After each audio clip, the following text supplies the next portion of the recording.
Welcome, dear listener, to a journey through the captivating history of evolutionary thought. Before we embark, I invite you to pause for a moment and share in the comments where in the world you're joining us from and what time of day it is for you. I appreciate knowing how far our community of nighttime scientists reaches.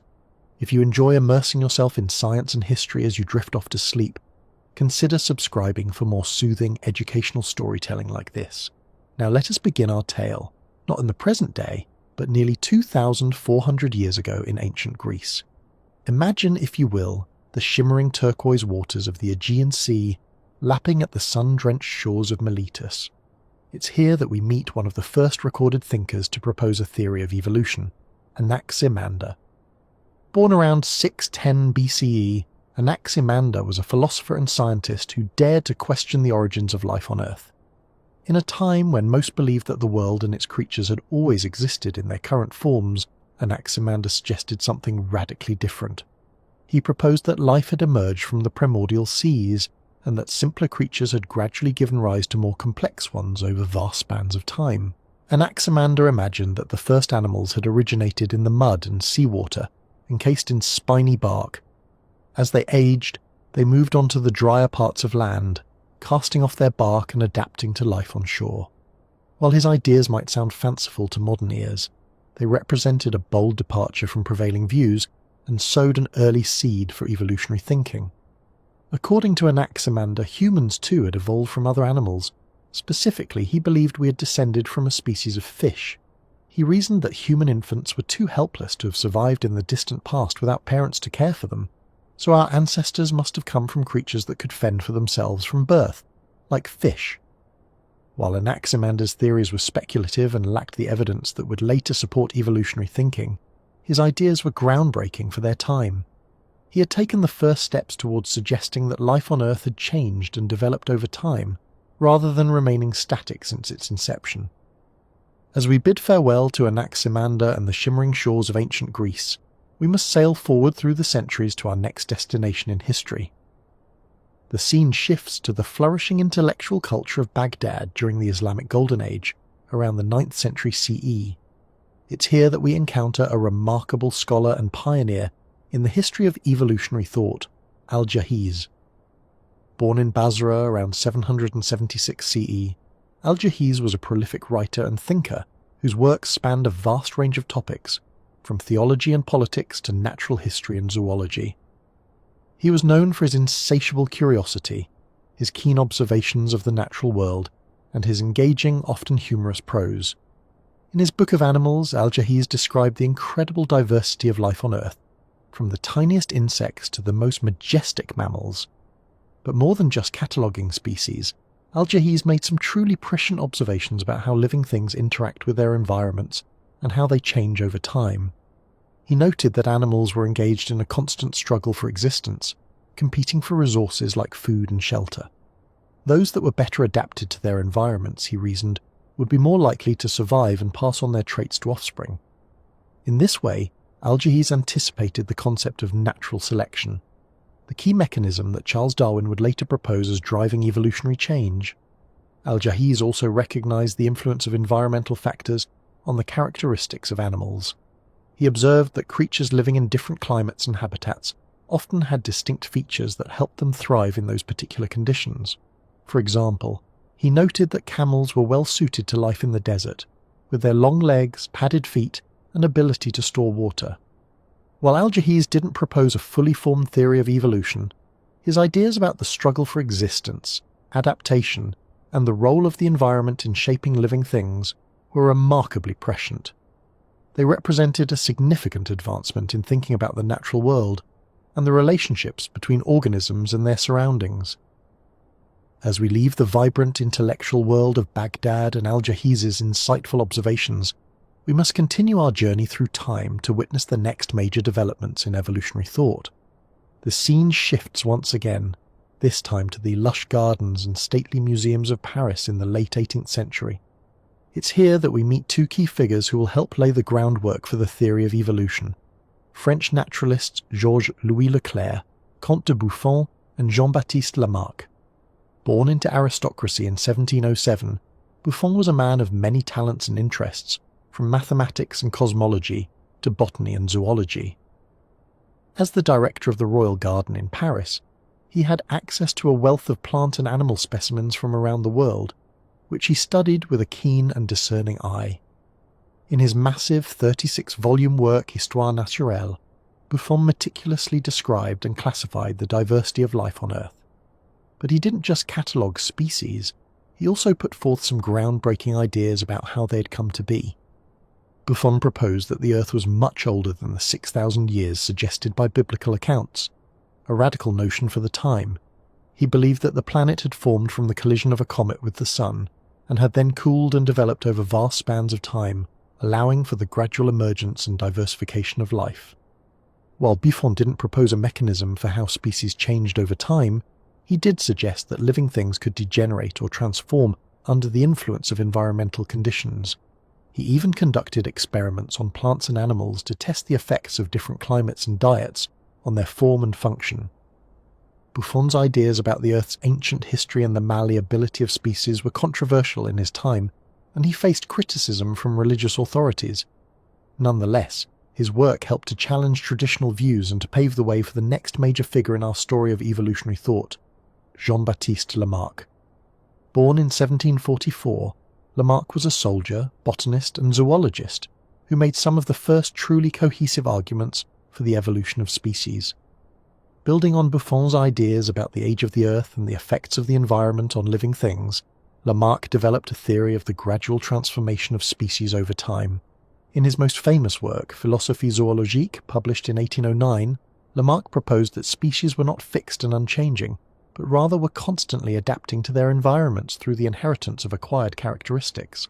According to Lamarck's theory, an animal that repeatedly used a particular organ or structure would see that body parts strengthened and enlarged over the course of its life. Conversely, organs that went unused would shrink and deteriorate. Crucially, Lamarck believed that these changes could then be passed down to the animal's offspring, accumulating over generations to produce entirely new species. To illustrate his ideas, Lamarck used the example of the giraffe. He suggested that ancestral giraffes had started out with short necks, but had stretched them repeatedly to reach high leaves.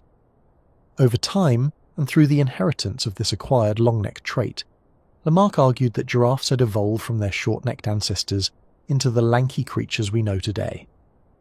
While Lamarck's theory of the inheritance of acquired characteristics would later be disproven, his ideas were hugely influential in the development of evolutionary thought. He was one of the first to propose a coherent mechanism for the transformation of species, and to argue that all living things, including humans, had descended from earlier forms through a process of gradual change. As we bid adieu to Lamarck and the lush gardens of Paris, our story of evolutionary thought is about to take a dramatic turn.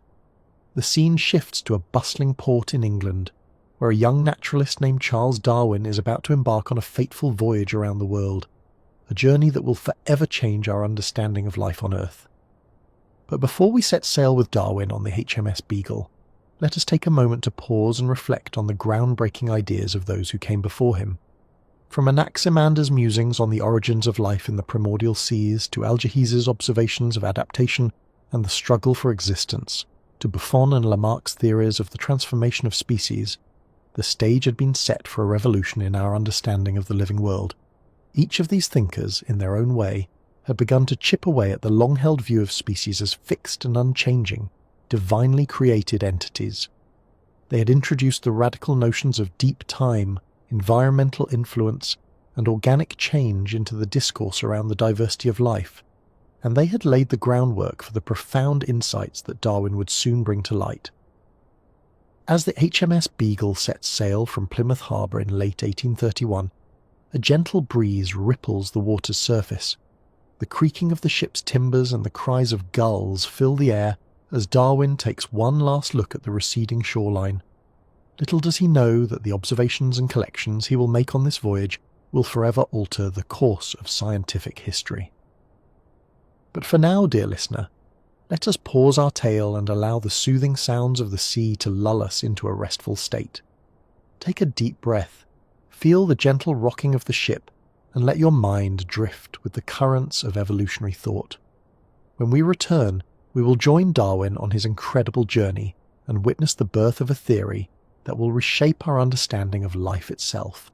Until then, sleep well, knowing that you are part of a grand and ancient story, a twig on the majestic tree of life that has been growing and changing for billions of years. Your dreams tonight may be filled with the wonders of the natural world, the mysteries of science, and the marvels of history that have brought us to this moment.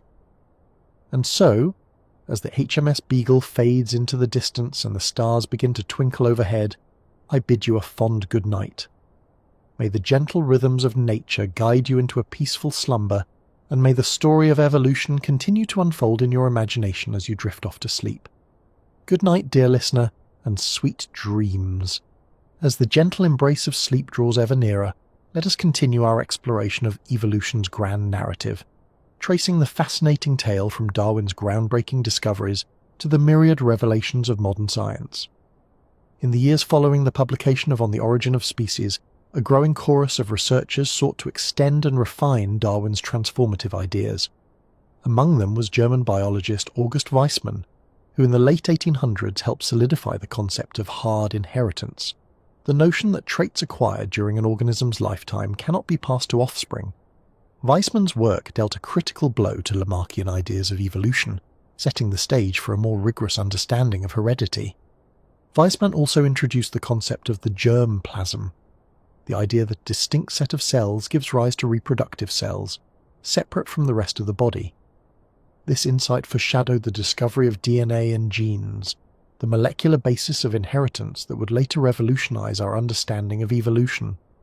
As the 20th century dawned, a new generation of scientists began to unite Darwin's theory of natural selection with Mendel's laws of inheritance, forging the modern synthesis of evolutionary biology. One key architect of this synthesis was American biologist Theodosius Dobzhansky, whose work in the 1930s and 40s helped bridge the gap between genetics and evolution. Dobzhansky's research on fruit flies demonstrated how genetic mutations could fuel evolutionary change, providing a mechanism for the variations that natural selection acts upon. He also showed how geographic isolation could lead to the formation of new species, as populations accumulate distinct genetic differences over time. Dobzhansky's seminal work, Genetics and the Origin of Species, helped lay the foundation for the modern understanding of evolution. Another titan of the modern synthesis was German biologist Ernst Mayr, whose contributions to evolutionary thought spanned an astonishing 8 decades. Mayr's work in the 1940s and 50s helped clarify the concept of species and the mechanisms of speciation, the process by which new species arise. Mayr emphasized the importance of geographic isolation and reproductive barriers in the formation of new species, noting how populations that become separated can evolve independently and diverge over time. He also championed the biological species concept, defining species as groups of actually or potentially interbreeding natural populations reproductively isolated from other such groups. Mayr's ideas helped unite the study of evolution at multiple scales, from the level of genes and populations to the grand diversity of species we observe in nature. His influence extended well beyond his scientific contributions, as he tirelessly promoted evolutionary biology to the public and fought to keep evolution at the center of biological education. As the modern synthesis took hold, researchers began to uncover compelling new evidence for evolution from a surprising source: molecules. In the 1960s, biochemists Emil Zucker-Kandel and Linus Pauling pioneered the field of molecular evolution, demonstrating how the similarities and differences in proteins across species could shed light on evolutionary relationships. Zucker-Kandel and Pauling realized that the sequences of amino acids and proteins could serve as molecular clocks, ticking at a roughly constant rate over evolutionary time. By comparing protein sequences across species, they could estimate how long ago different lineages diverged from a common ancestor. This work laid the groundwork for the use of molecular data in constructing evolutionary trees and inferring the relationships among species. As techniques for sequencing DNA emerged in the 1970s and 80s, the molecular revolution in evolutionary biology kicked into high gear. Researchers could now directly compare the genetic codes of different species, revealing the evolutionary histories written in the language of DNA. One of the most stunning insights to emerge from this work was the confirmation that all life shares a common genetic code. the same basic set of molecular instructions for building proteins. From bacteria to bonobos, daffodils to dinosaurs, every living organism uses the same genetic language, pointing to a universal ancestor from which all life descended. Molecular studies also began to shed light on the mechanisms of evolution at the most fundamental level. Researchers discovered mobile genetic elements and jumping genes that could rearrange chromosomes and fuel the emergence of new traits. They uncovered the molecular bases of mutations, the random changes in DNA that provide the raw material for natural selection. And they began to map the intricate networks of genes that underlie the development and function of organisms, revealing how evolution tinkers with these networks to produce the stunning diversity of life. As the 20th century drew to a close, evolutionary biology stood poised for even greater discoveries, armed with powerful new tools and a deepening understanding of life's origins and workings. In the first decades of the 21st century, this promise has been richly fulfilled, as evolution has become a lens for making sense of the living world in all its remarkable complexity. One of the most significant developments of recent years has been the emergence of evolutionary developmental biology, or Evo-Devo. This field explores how evolution shapes the processes of development, from the first steps of an embryo to the final form of an adult organism. Evo-Devo researchers have uncovered deep homologies among disparate creatures, revealing that the same basic genetic toolkit underlies the development of animals as different as flies and mice. They have shown how small changes in the timing or location of gene expression can lead to dramatic evolutionary transformations, such as the origin of insect wings or the diversification of vertebrate limbs. And they have begun to illuminate the evolutionary origins of key innovations, such as the nervous system or the ability to produce milk. Beyond Evo-Devo, evolutionary thinking has infiltrated virtually every corner of biology, from the study of disease to the preservation of endangered species. Researchers have harnessed evolution to create new medicines and materials, to predict the spread of pathogens and pests, and to guide conservation efforts in a rapidly changing world. Evolutionary approaches have also shed light on human origins and behaviour, revealing the deep roots of our species and the evolutionary forces that have shaped our minds and societies. From the spread of ancient hominins out of Africa to the rise of language and culture, evolutionary perspectives offer profound insights into the human story. Yet even as the evidence for evolution has grown overwhelming, challenges to its teaching and acceptance have remained a stubborn feature of public discourse. From the Scopes monkey trial of 1925 to the legal battles over intelligent design in the early 2000s, the teaching of evolution in schools has been a flashpoint for controversy, particularly in the United States. At the heart of these debates lies a fundamental misunderstanding of the nature of science and the strength of the evidence for evolution. Far from being just a theory, evolution is supported by an immense and ever-growing body of evidence from fields as diverse as genetics, geology, and comparative anatomy. It is the unifying framework that makes sense of the living world, tying together otherwise disparate facts into a coherent understanding of life's history and workings. As we contemplate the remarkable story of evolution, from Darwin's voyages to the cutting edge of modern research, we are reminded of the enduring power of science to illuminate the workings of nature. Through careful observation, rigorous experimentation, and creative insight, generations of researchers have peeled back the layers of life's complexity to reveal the elegant principles that underlie the diversity of the living world.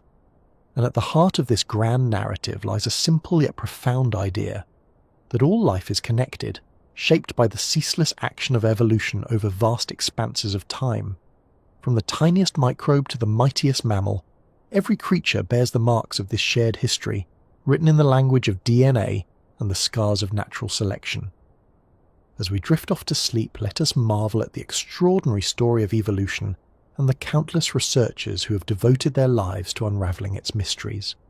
For in the end, the tale of evolution is not just a scientific saga, but a deeply human one, a testament to our unending quest to understand the world around us and our place within it. And so, as the veil of slumber descends, we can rest easy in the knowledge that the great tree of life continues to grow and change, guided by the timeless principles of evolution. May our dreams be filled with visions of this grand tapestry, ever evolving, ever beautiful, connecting us all in the endless dance of life. As we ponder the intricate web of life shaped by evolutionary forces, let's turn our gaze to some of the key figures who helped unravel this grand mystery. One such luminary was Lynn Margulis, an American biologist who made groundbreaking discoveries in the 1960s and 70s. Margulis was fascinated by the complex relationships between organisms, particularly at the microscopic level. She noticed that certain organelles within cells, such as mitochondria and chloroplasts, bore a striking resemblance to free-living bacteria. This observation led her to propose a radical idea, that these organelles were once independent organisms that had been engulfed by larger cells in a process called endosymbiosis. At first, Margulis's hypothesis was met with skepticism from the scientific community. The notion that cooperation, rather than competition, could drive major evolutionary innovations seemed counterintuitive. But Margulis persisted, accumulating evidence from cell biology, genetics, and microbiology to support her case. Over time, the tide began to turn. Scientists discovered that mitochondria and chloroplasts contained their own DNA, distinct from the DNA in a cell's nucleus. This DNA bore uncanny similarities to that of certain bacteria, just as Margulis had predicted. Gradually, the endosymbiotic theory gained acceptance, and today it stands as a cornerstone of our understanding of cell evolution. Margulis's work underscored the importance of cooperation in the history of life. While competition and survival of the fittest was certainly important, she showed that collaboration between organisms could also be a powerful evolutionary force. This insight reshaped our view of life's history, revealing it to be a complex tapestry of relationships, symbioses, and partnerships. Beyond her scientific contributions, Margulis was known for her bold and uncompromising personality. She challenged conventional wisdom, pushed boundaries, and inspired a new generation of scientists to think deeply about the intricate connections that bind all life together. Her legacy reminds us that even in the competitive world of science, cooperation and collaboration can yield transformative results. As we contemplate Margulis's enduring impact, our mind drifts to another pioneer who helped illuminate evolution's molecular foundations, Moto Kimura. In the 1960s, Kimura, a Japanese biologist, grappled with a puzzling observation. Many genetic differences between organisms seem to have little impact on their outward appearance or survival. This realization led Kimura to propose the neutral theory of molecular evolution. He argued that the majority of genetic changes at the molecular level were neither beneficial nor harmful, but rather neutral in their effects. These neutral mutations, Kimura suggested, could spread through populations by chance, rather than being shaped by natural selection. Kimura's ideas sparked a lively debate among evolutionary biologists. Some saw the neutral theory as a challenge to the primacy of natural selection, while others viewed it as a complement, shedding light on the complex interplay of chance and selection in shaping genetic diversity. Over time, the neutral theory gained support from molecular data. Scientists discovered that the rates of molecular change often seem to tick along at a steady pace, largely independent of the organism's lifestyle or environment. This pattern was difficult to explain through natural selection alone, but fit well with Kimura's idea of neutral drift. Today, the neutral theory is seen as an important component of evolutionary change, alongside natural selection and other factors. It helps explain the vast reservoirs of genetic diversity within and between species and sheds light on the intricate molecular record of life's history. Kimura's work also had practical implications. By providing a framework for understanding the pace and pattern of molecular change, the neutral theory laid the groundwork for the molecular clock, a tool that allows scientists to estimate the timing of evolutionary events based on genetic differences between species. This technique has proven invaluable for reconstructing life's family tree and dating key milestones in evolutionary history. Beyond his scientific accomplishments, Kimura was known for his rigorous mathematical approach to biology. He helped pioneer the use of statistical models to study evolution at the molecular level, paving the way for the rise of modern computational biology. His work exemplified the power of combining theoretical insights with empirical data to unravel the complexities of life. As we reflect on the legacies of Lynn Margulis and Moto Kimura, we're reminded that the story of evolution is one of continuous discovery and refinement. Each generation of scientists builds upon the insights of the past, adding new layers to our understanding of life's intricate history. And so, as we drift deeper into the realm of sleep, let our minds wander through the grand tapestry of life, woven over billions of years by the complex interplay of chance, selection, cooperation, and molecular change. From the first stirrings of self-replicating molecules to the rise of multicellular organisms and the flowering of mind-boggling diversity, the story of evolution is one that encompasses us all. As we ponder our own place in this vast and ancient web, we find a sense of kinship with all living things, bound together by the shared legacy of evolutionary change. And while the journey of discovery is far from over, each new insight only deepens our appreciation for the magnificent complexity and unity of life on Earth. So let us embrace the mystery and the wonder, the unanswered questions and the tantalizing possibilities.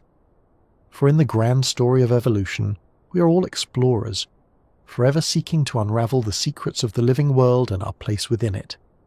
And as we drift off into the peaceful depths of slumber, we can rest assured that the quest for understanding will continue, guided by the curiosity and passion of scientists yet to come. Good night, and may your dreams be filled with the beauty and mystery of life's endless unfolding. As the first golden rays of dawn illuminate the distant horizon, we find ourselves transported to the sun-baked islands of the Galapagos, nearly 600 miles off the coast of Ecuador.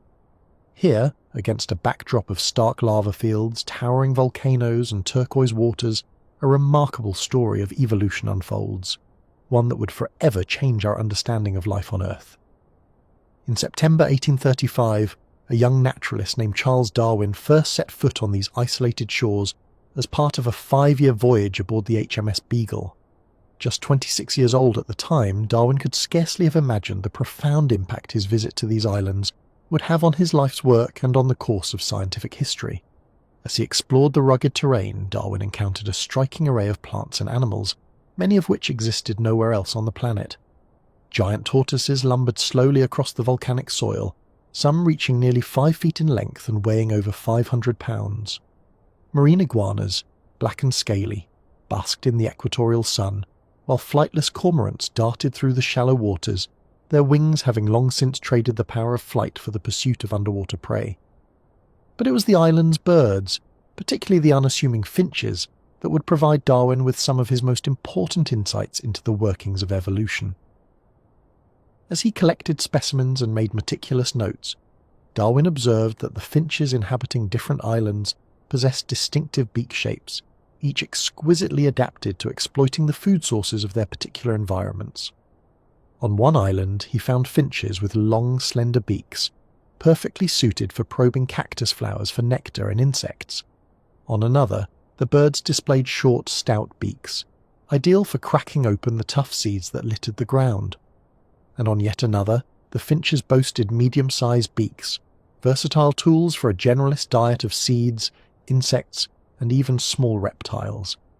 The more Darwin studied these birds, the more he became convinced that they must all be descended from a common ancestor, one that had long ago colonized the islands from the South American mainland. Over countless generations, he reasoned, the ancestral finch population had gradually diversified, each lineage adapting to fill a unique ecological niche through the power of natural selection. This realization was a defining moment for the young naturalist. If the finches of the Galapagos could undergo such transformations in response to differing environmental pressures, then perhaps the same process could account for the diversity of life everywhere on Earth. The seeds of a revolutionary idea had been planted in Darwin's mind, one that would forever alter our perception of the living world and our place within it. As Darwin continued his explorations of the Galapagos, he encountered further evidence of evolution's handiwork at every turn. The island's mocking birds, like the finches, displayed a remarkable degree of diversification from one island to the next. Giant tortoises, too, exhibited subtle differences in shell shape depending on their island of origin, hinting at the role of isolation and adaptation in driving the emergence of new forms. Even the seemingly mundane snails that clung to the island's vegetation provided clues to the evolutionary process. Darwin noticed that the snails on one island possessed slightly different shell patterns and shapes compared to those on neighbouring islands, suggesting that they had diverged from a common ancestor over time. Everywhere he looked, Darwin found signs that the living world was not static and unchanging, but rather in a constant state of flux, with species gradually transforming in response to the ever-shifting pressures of their environments. The Galapagos, with their unique assemblage of plants and animals, had provided him with a microcosm of evolution in action, a living laboratory in which the fundamental principles of descent with modification could be observed and studied. As the HMS Beagle prepared to depart the islands after 5 momentous weeks, Darwin could not have fully grasped the significance of the observations and collections he had made. The full implications of his Galapagos experience would only become clear in the years that followed, as he painstakingly pieced together the evidence for his groundbreaking theory of evolution by natural selection.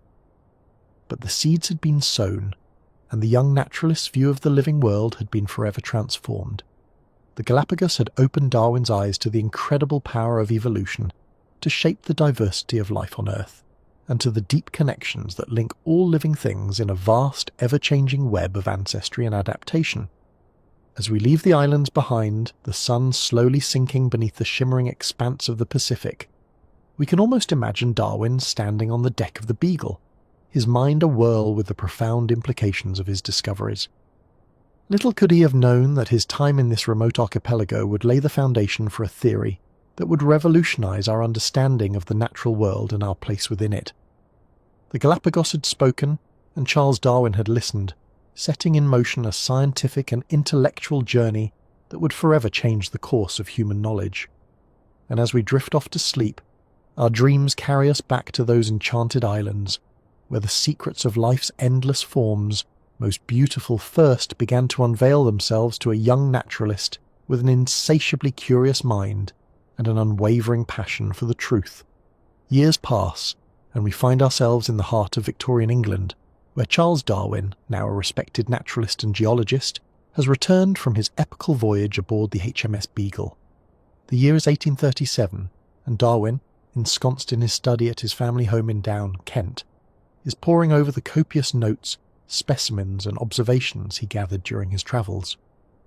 As he sifts through the evidence, Darwin's mind turns again and again to the remarkable creatures he encountered in the Galapagos, and to the tantalizing hints of evolutionary change he observed in their varied forms. The finches, the mockingbirds, the tortoises, all seem to point to a world in flux, where species gradually transform over time in response to the pressures of their environments.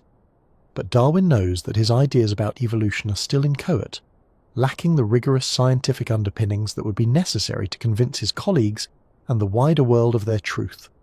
He understands that he must build a case, brick by painstaking brick, drawing on evidence from a wide range of disciplines to support his nascent theory.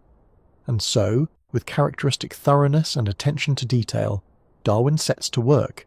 He corresponds with experts in fields ranging from botany and zoology to geology and biogeography, seeking their insights and advice. He pores over the scientific literature, absorbing the latest discoveries and ideas in the natural sciences.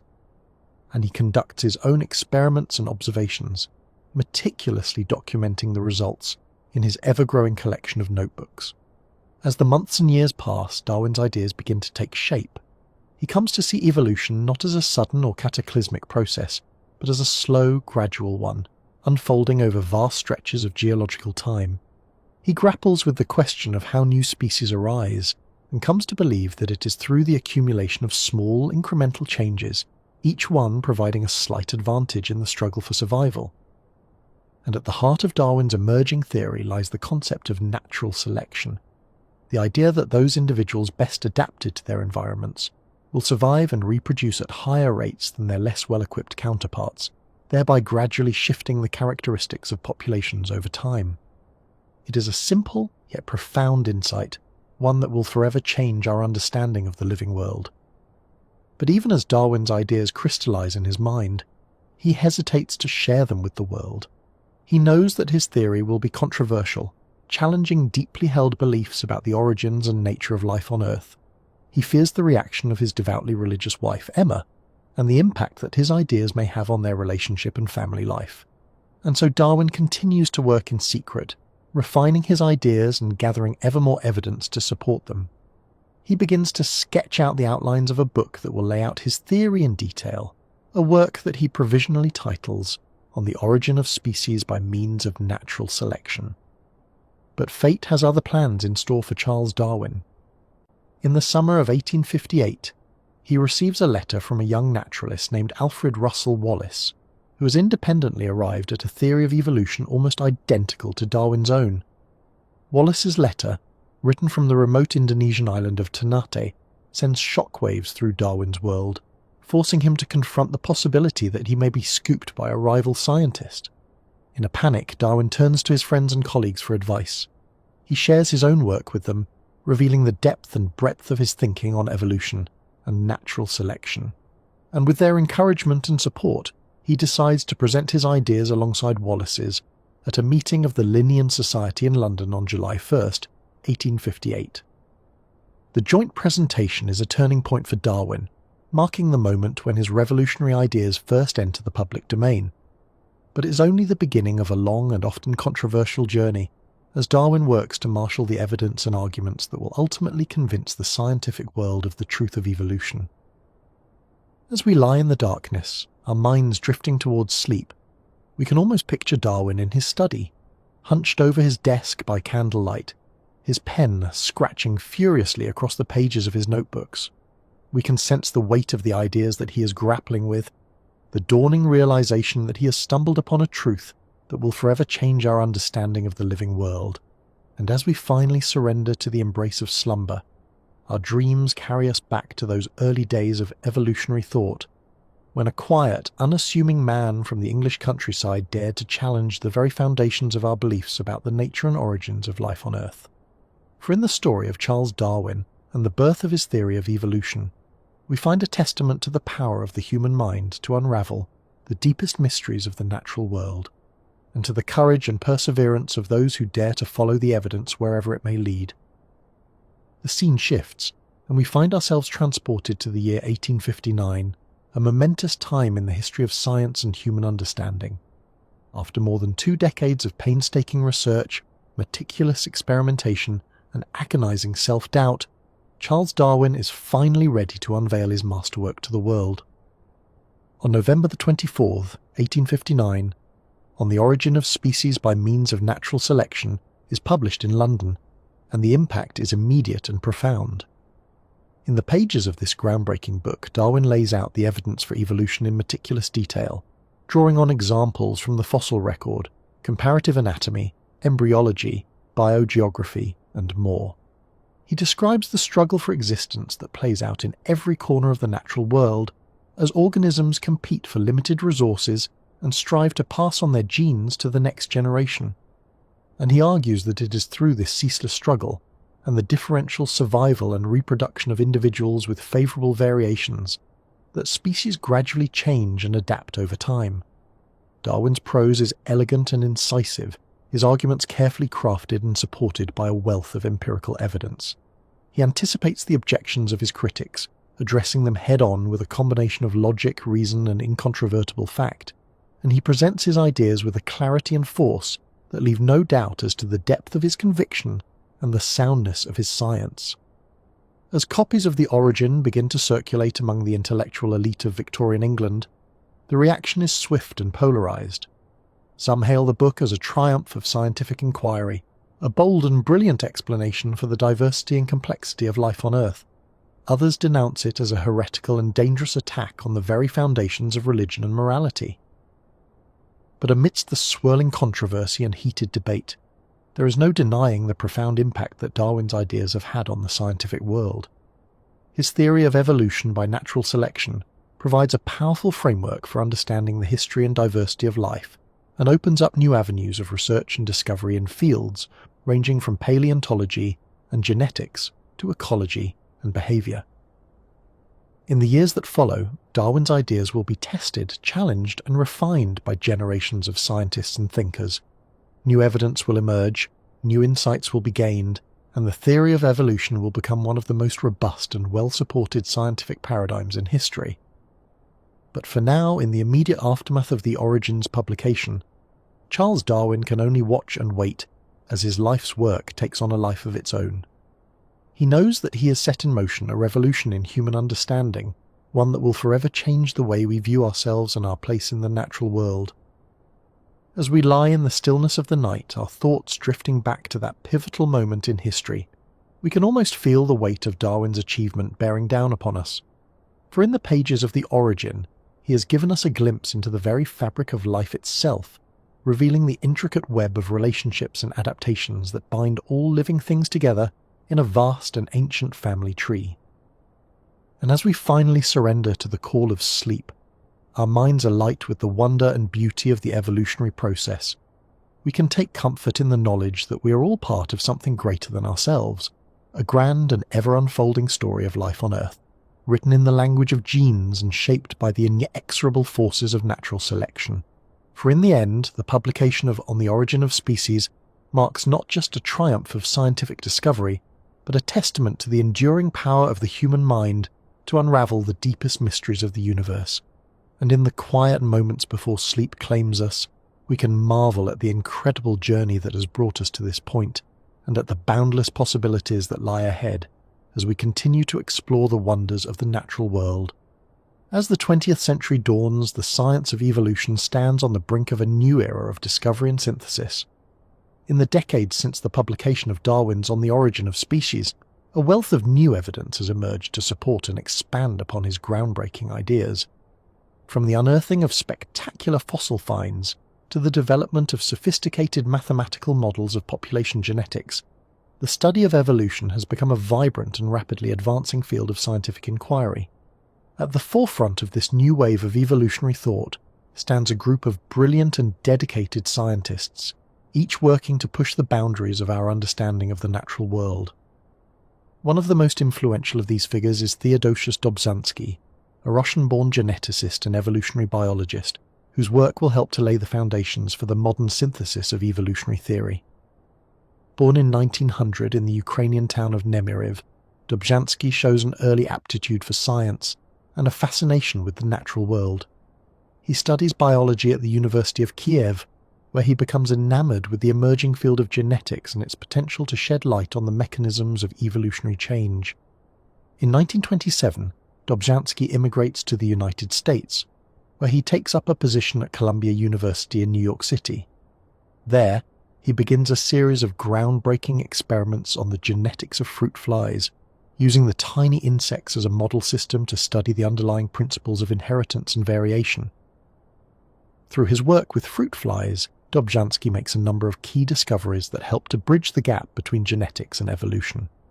He demonstrates that natural selection can act on individual genes, shaping the genetic composition of populations over time.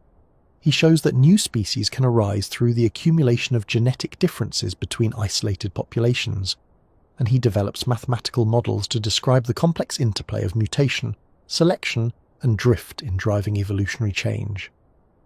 But perhaps Dobzhansky's most enduring contribution to evolutionary biology comes in the form of his 1937 book, Genetics and the Origin of Species.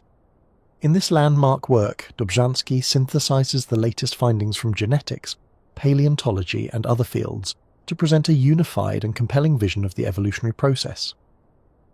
Central to Dobzhansky's synthesis is the idea that evolution is a population-level phenomenon, driven by the interplay of genetic variation, natural selection, and other factors.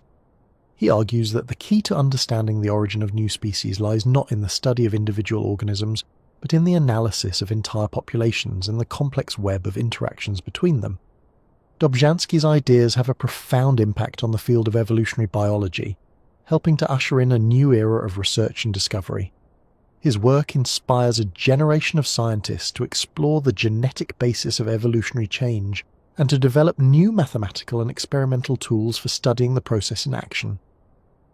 As we lie in the quiet of the night, our minds drifting back to those early days of the modern synthesis, we can almost sense the excitement and energy that must have filled the halls of Columbia University and other centers of evolutionary research.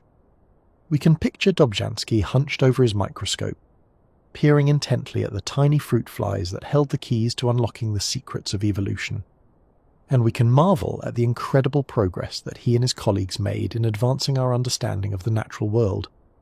For in the end, the story of Theodosius Dobzhansky and the modern synthesis of evolutionary theory is a testament to the power of scientific inquiry to illuminate even the most complex and mysterious corners of the universe. And as we drift off to sleep, our dreams carry us back to that golden age of discovery when a handful of brilliant and dedicated scientists dared to ask the biggest questions of all and found the answers waiting for them in the tiny wings of a fruit fly. As the 20th century unfolds, the science of evolution continues to advance at a breathtaking pace, propelled forward by a new generation of brilliant and innovative researchers.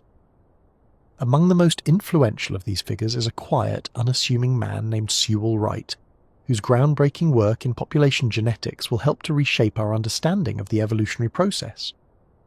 Born in 1889 in Melrose, Massachusetts, Wright shows an early aptitude for mathematics and a keen interest in the natural world. He studies biology and genetics at Harvard University, where he becomes fascinated by the. As we ponder the intricacies of evolution, our minds may wander to other great thinkers who grappled with the origins and diversity of life. One such visionary was Alfred Russel Wallace, the brilliant naturalist who independently arrived at the theory of evolution by natural selection. Though often overshadowed by Darwin's fame, Wallace's contributions to evolutionary thought were no less remarkable. Born in 1823 in the Welsh village of Llanbadog, Wallace grew up in modest circumstances. He attended school until the age of 13, but his real education came from his insatiable curiosity about the natural world. As a young man, he worked as a surveyor and teacher, but his true passion was collecting insects and studying the intricacies of nature. In 1848, Wallace embarked on a scientific expedition to the Amazon rainforest with his friend Henry Walter Bates. For 4 years they explored the lush jungle, marvelling at the incredible diversity of life and collecting countless specimens. But tragedy struck when Wallace's ship caught fire on his return journey, destroying most of his meticulously gathered collections and notes. Undaunted, Wallace set out again in 1854, this time to the Malay archipelago, where he would spend 8 years immersed in the study of the region's flora and fauna. As he journeyed from island to island, observing the subtle variations among species, Wallace began to form his own ideas about the evolution of life. Like Darwin, Wallace was struck by the way organisms seemed perfectly adapted to their environments. He noticed that related species often inhabited neighbouring islands, each with its own unique variations, and he observed that the geological history of the island seemed to influence the distribution and adaptations of the creatures living there. As he pondered these patterns, Wallace arrived at a startling insight, that new species could arise from existing ones through a process of gradual change, driven by the survival and reproduction of individuals with advantageous traits. In a flash of brilliance, he sketched out the basic principles of evolution by natural selection. Eager to share his discovery, Wallace penned an essay outlining his theory and sent it to Charles Darwin, hoping for his feedback. Little did Wallace know that Darwin had been quietly developing the same ideas for over 2 decades. Shocked by the uncanny similarity of their independent insights, Darwin arranged for Wallace's essay to be presented alongside his own work at a scientific meeting in 1858. The following year, Darwin published On the Origin of Species, the book that would forever change our understanding of the living world. While Darwin's name became synonymous with evolution, Wallace graciously acknowledged his colleague's priority and continued to champion the theory throughout his life. Wallace's own work, however, extended far beyond evolution. He made seminal contributions to biogeography, the study of how species are distributed across the globe. His meticulous observations of the fauna of the Malay archipelago led him to propose the Wallace Line, a boundary that separated the evolutionary realms of Asia and Australia. He also became a vocal advocate for social and political causes, speaking out against slavery, colonialism, and inequality. He was a pioneer in the study of spiritualism and believed in the possibility of communication with the deceased, a view that put him at odds with the scientific establishment. Yet despite his unconventional beliefs, Wallace remained a rigorous scientist and a tireless advocate for the power of evidence and reason. He continued to publish groundbreaking works on a wide range of subjects, from glaciology to astrobiology, until his death in 1913 at the age of 90. Today, as we unravel the secrets of genomes and trace the intricate family trees of life, we stand on the shoulders of giants like Wallace and Darwin. Their insights laid the foundation for the modern understanding of evolution illuminating the beautiful tapestry of life in all its diversity and interconnectedness. And so, as we drift off into the realm of dreams, let us remember the quiet brilliance of Alfred Russel Wallace, the unsung hero of evolution. May his story remind us that great ideas can spring from unlikely places, that the pursuit of knowledge knows no boundaries, and that the wonders of nature are waiting to be discovered by curious minds and intrepid spirits. As the gentle currents of sleep carry us into the night, we can take comfort in the knowledge that we are part of something greater, a grand evolutionary journey that unites all living things, and perhaps, in the misty landscape of our dreams, we may catch a glimpse of the lush jungles and teeming islands where Wallace once wandered, marvelling at the endless forms most beautiful that nature has wrought. From the depths of time, the story of life unfolds in a mesmerizing dance of change and adaptation. The fossil record whispers tales of long-vanished worlds, where strange and wondrous creatures once roamed. In the shimmering coils of DNA, we trace the molecular echoes of our ancestors, from the first humble microbes to the myriad branches of the tree of life. With each passing generation, the forces of mutation, selection, and drift shape the living world anew. Bit by bit, form and function evolve in a delicate ballet of chance and necessity.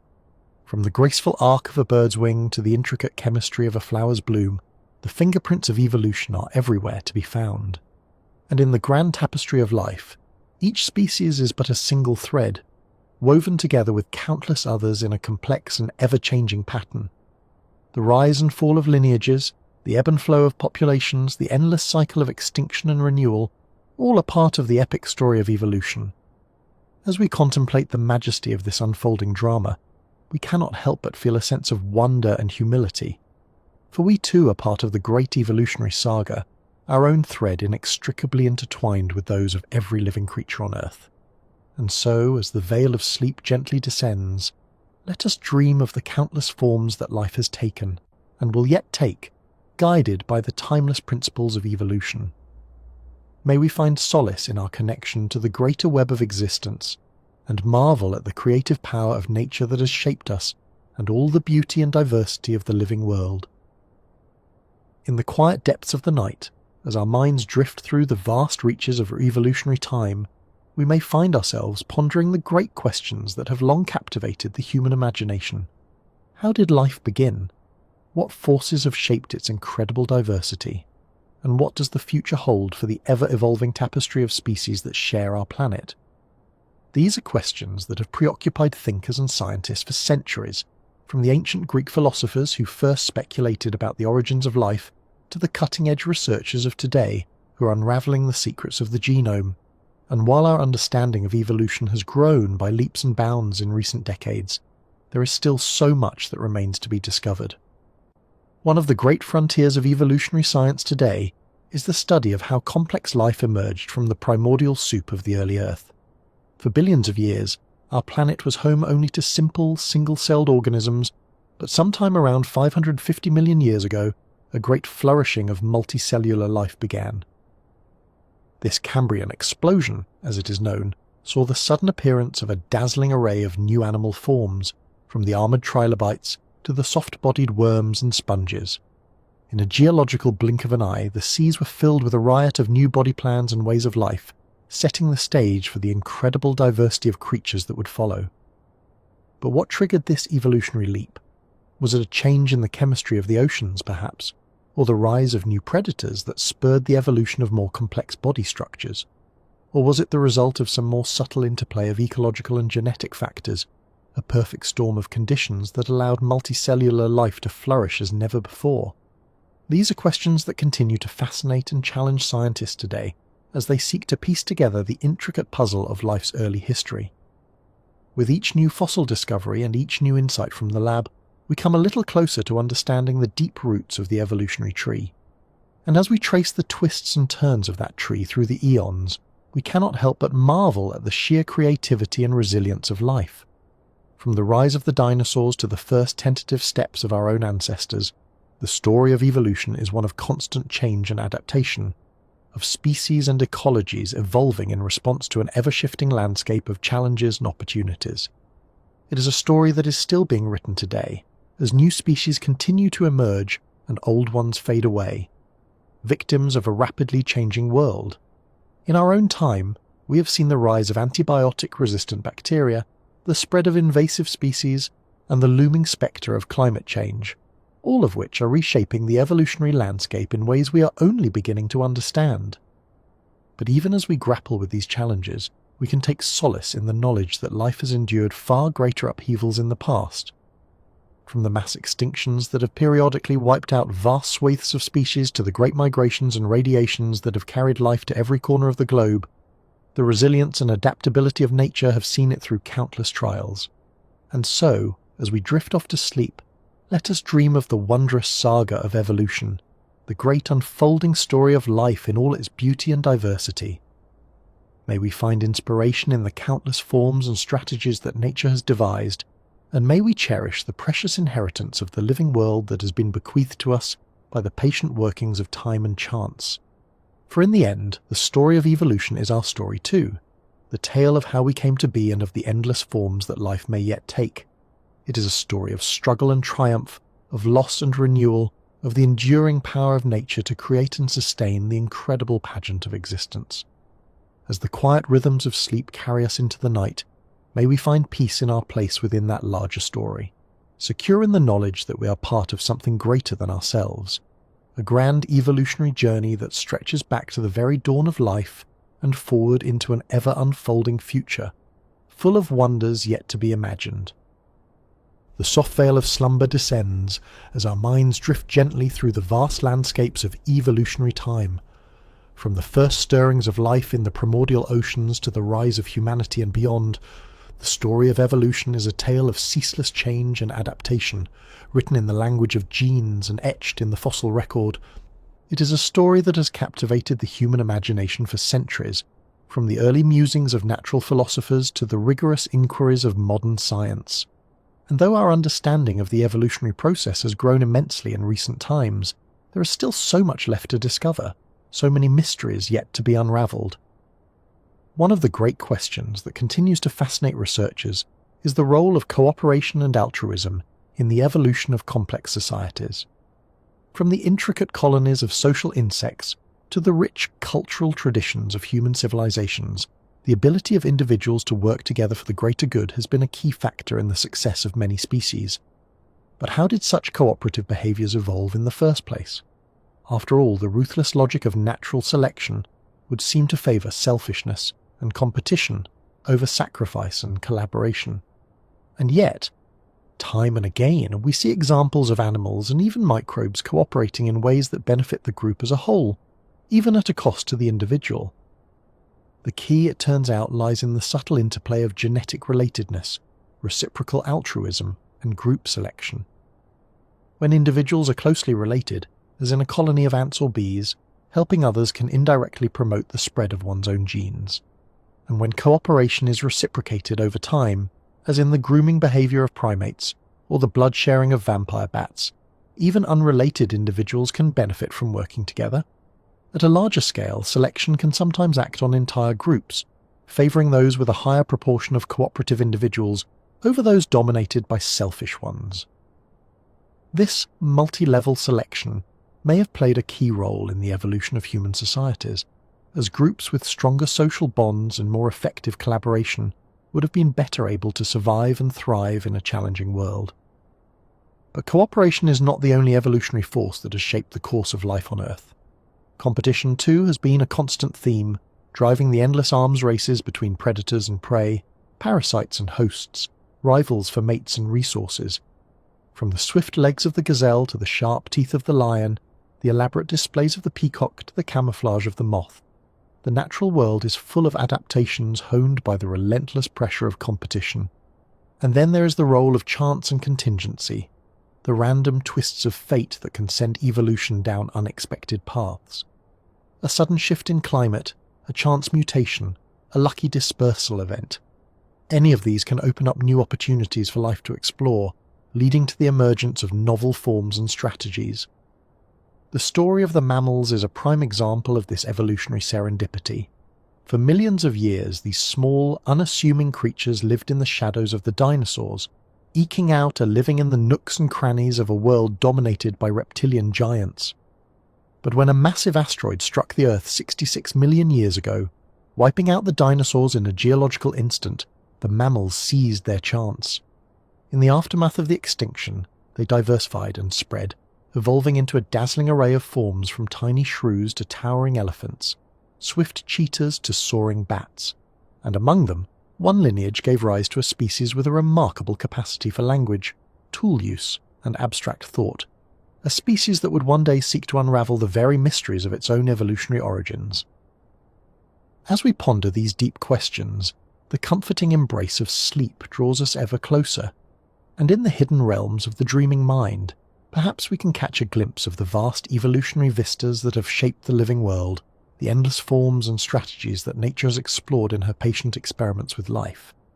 For in the end, the story of evolution is a story without end, a grand and ever-unfolding epic that stretches back to the very dawn of time and forward into an uncertain future.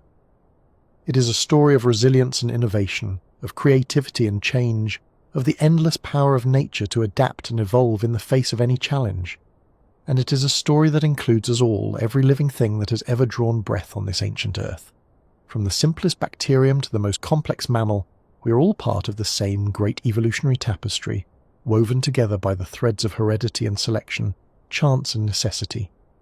So let us embrace that connection, that sense of kinship with all of life, as we drift off into the soothing depths of sleep.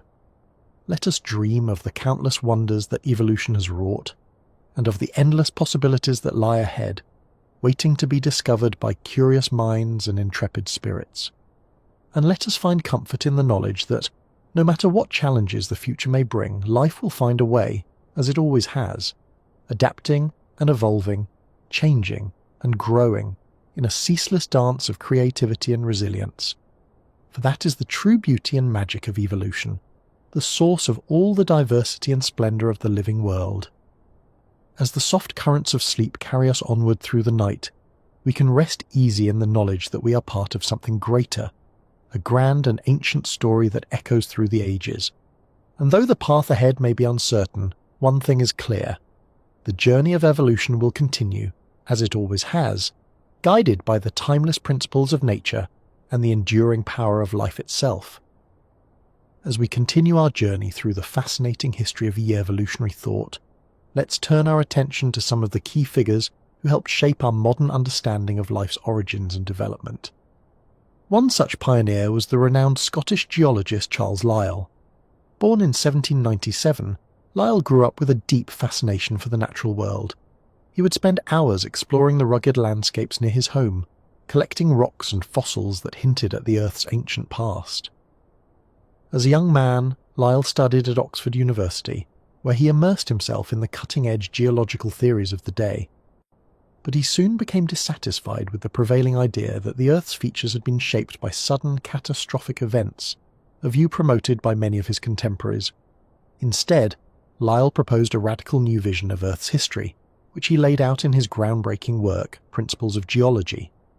Published in 3 volumes between 1830 and 1833, this landmark text argued that the planet's surface had been slowly sculpted over vast expanses of time by the same gradual processes we observe today: the erosion of rock, the deposition of sediment, the creeping flow of glaciers. Lyell's ideas were nothing short of revolutionary. By suggesting that the Earth was far older than most people believed, and that its features could be explained by everyday processes acting over immense timescales, he paved the way for a new understanding of our planet's past, one that would profoundly influence a young Charles Darwin. In fact, when Darwin set out on his fateful voyage aboard the HMS Beagle in 1831, he carried with him a copy of Lyell's Principles of Geology. As he journeyed around the world, Darwin would repeatedly turn to Lyell's work for insight and inspiration, using its principles to interpret the geological wonders he encountered. But Lyell's influence on Darwin went beyond just geology. By demonstrating that the Earth's surface had changed slowly over time, Lyell had unwittingly laid the groundwork for evolutionary thinking. After all, if the planet itself could transform over eons through the cumulative effects of gradual processes, why couldn't life do the same? This was the great insight that Darwin would seize upon, as he developed his theory of evolution by natural selection. Just as the Earth's features had been sculpted by slow, incremental changes over vast periods, so too had life been shaped by the gradual accumulation of tiny variations, filtered by the relentless sieve of survival and reproduction. In this way, Lyell's ideas about the Earth's history and Darwin's insights into the evolution of life were intimately connected, two sides of the same coin, each shedding light on the other, and while Lyell himself never fully embraced evolutionary theory, his work laid the essential foundations upon which Darwin would build his masterpiece. As we reflect on Lyell's contributions to science, we're reminded of the power of bold, original thinking to reshape our understanding of the world. By daring to challenge conventional wisdom and propose a radically new vision of Earth's past, Lyell helped pave the way for one of the greatest intellectual revolutions in history, the birth of modern evolutionary thought. And so, as we drift deeper into slumber, let us dream of the vast expanses of geological time, the slow sculpting of continents and seas, and the gradual unfolding of life in all its wondrous diversity. For in the story of evolution, we find not only a scientific theory of immense explanatory power, but a profound reminder of our own place in the grand tapestry of nature, a humbling perspective that can bring a deep sense of peace and connection as we slip into the waiting arms of sleep. While Lyell and Darwin were unravelling the mysteries of geology and biology, another scientific revolution was brewing in a different field entirely, one that would forever change our understanding of heredity and provide a crucial missing piece in the evolutionary puzzle. The year was 1866, and an Austrian monk named Gregor Mendel was busily tending to his pea plants in the tranquil gardens of St. Thomas's Abbey in Brno. For years, Mendel had been carefully breeding and crossing different varieties of peas, meticulously tracking the characteristics of the offspring through multiple generations. As he pored over his data, Mendel began to notice striking patterns in the way certain traits were inherited. Some characteristics, like flower colour or seed shape, seemed to be passed down in predictable ratios, with certain variants consistently appearing more frequently than others. Intrigued, Mendel set out to systematically investigate these patterns, conducting a series of groundbreaking experiments that would lay the foundations of modern genetics. With painstaking precision, he crossed pea plants with contrasting traits, such as purple and white flowers or smooth and wrinkled seeds, and carefully documented the results. What Mendel discovered was nothing short of remarkable. He found that traits were not blended together in offspring, as many believed at the time, but instead remained distinct and could be passed down independently from one generation to the next. He also realized that some variants were dominant over others, consistently appearing more frequently in the offspring. From these observations, Mendel derived a set of basic principles that would come to be known as the laws of inheritance. He proposed that traits were controlled by discrete units, which he called factors, what we now know as genes. These factors, he suggested, came in pairs, with offspring inheriting one from each parent. Mendel's work was a triumph of scientific inquiry, based on meticulous observation, careful experimentation, and rigorous analysis. And yet, when he first presented his findings to the local scientific society in 1865, they were met with resounding indifference. It would be decades before the true significance of his discovery was recognized. In the early 1900s, as biologists rediscovered Mendel's work, the implications for evolutionary theory became clear. Darwin had proposed natural selection as the driving force behind evolutionary change, but he had struggled to explain how variations arose and were passed down through generations. Mendel's laws of inheritance provided the missing link, revealing the basic mechanisms of heredity that could give rise to the raw material upon which natural selection could act. With this newfound understanding of genetics, the stage was set for the modern synthesis of evolutionary biology, a unification of Darwin's theory of natural selection with Mendel's principles of inheritance, along with insights from fields like population genetics, ecology, and paleontology. This synthesis would provide a powerful framework for understanding the complexity and diversity of life on Earth. As we contemplate Mendel's legacy, we're reminded of the profound insights that can emerge from the humblest of pursuits, in this case, the careful observation of pea plants in a quiet monastery garden. And we're inspired by the example of a scientist who, through patience, perseverance, and a deep commitment to the truth helped unlock one of the most fundamental mysteries of life itself. So let us drift off to sleep with a sense of wonder at the intricacies of nature, marvelling at the elegant simplicity of Mendel's laws and the way they intertwine with the grand story of evolution. And let us dream of the countless tiny variations accumulating over countless generations that have given rise to the breathtaking diversity of life we see around us, a testament to the ceaseless creativity of the evolutionary process. As the 20th century unfolded, evolutionary biology continued to make great strides, propelled by a series of landmark discoveries and conceptual breakthroughs.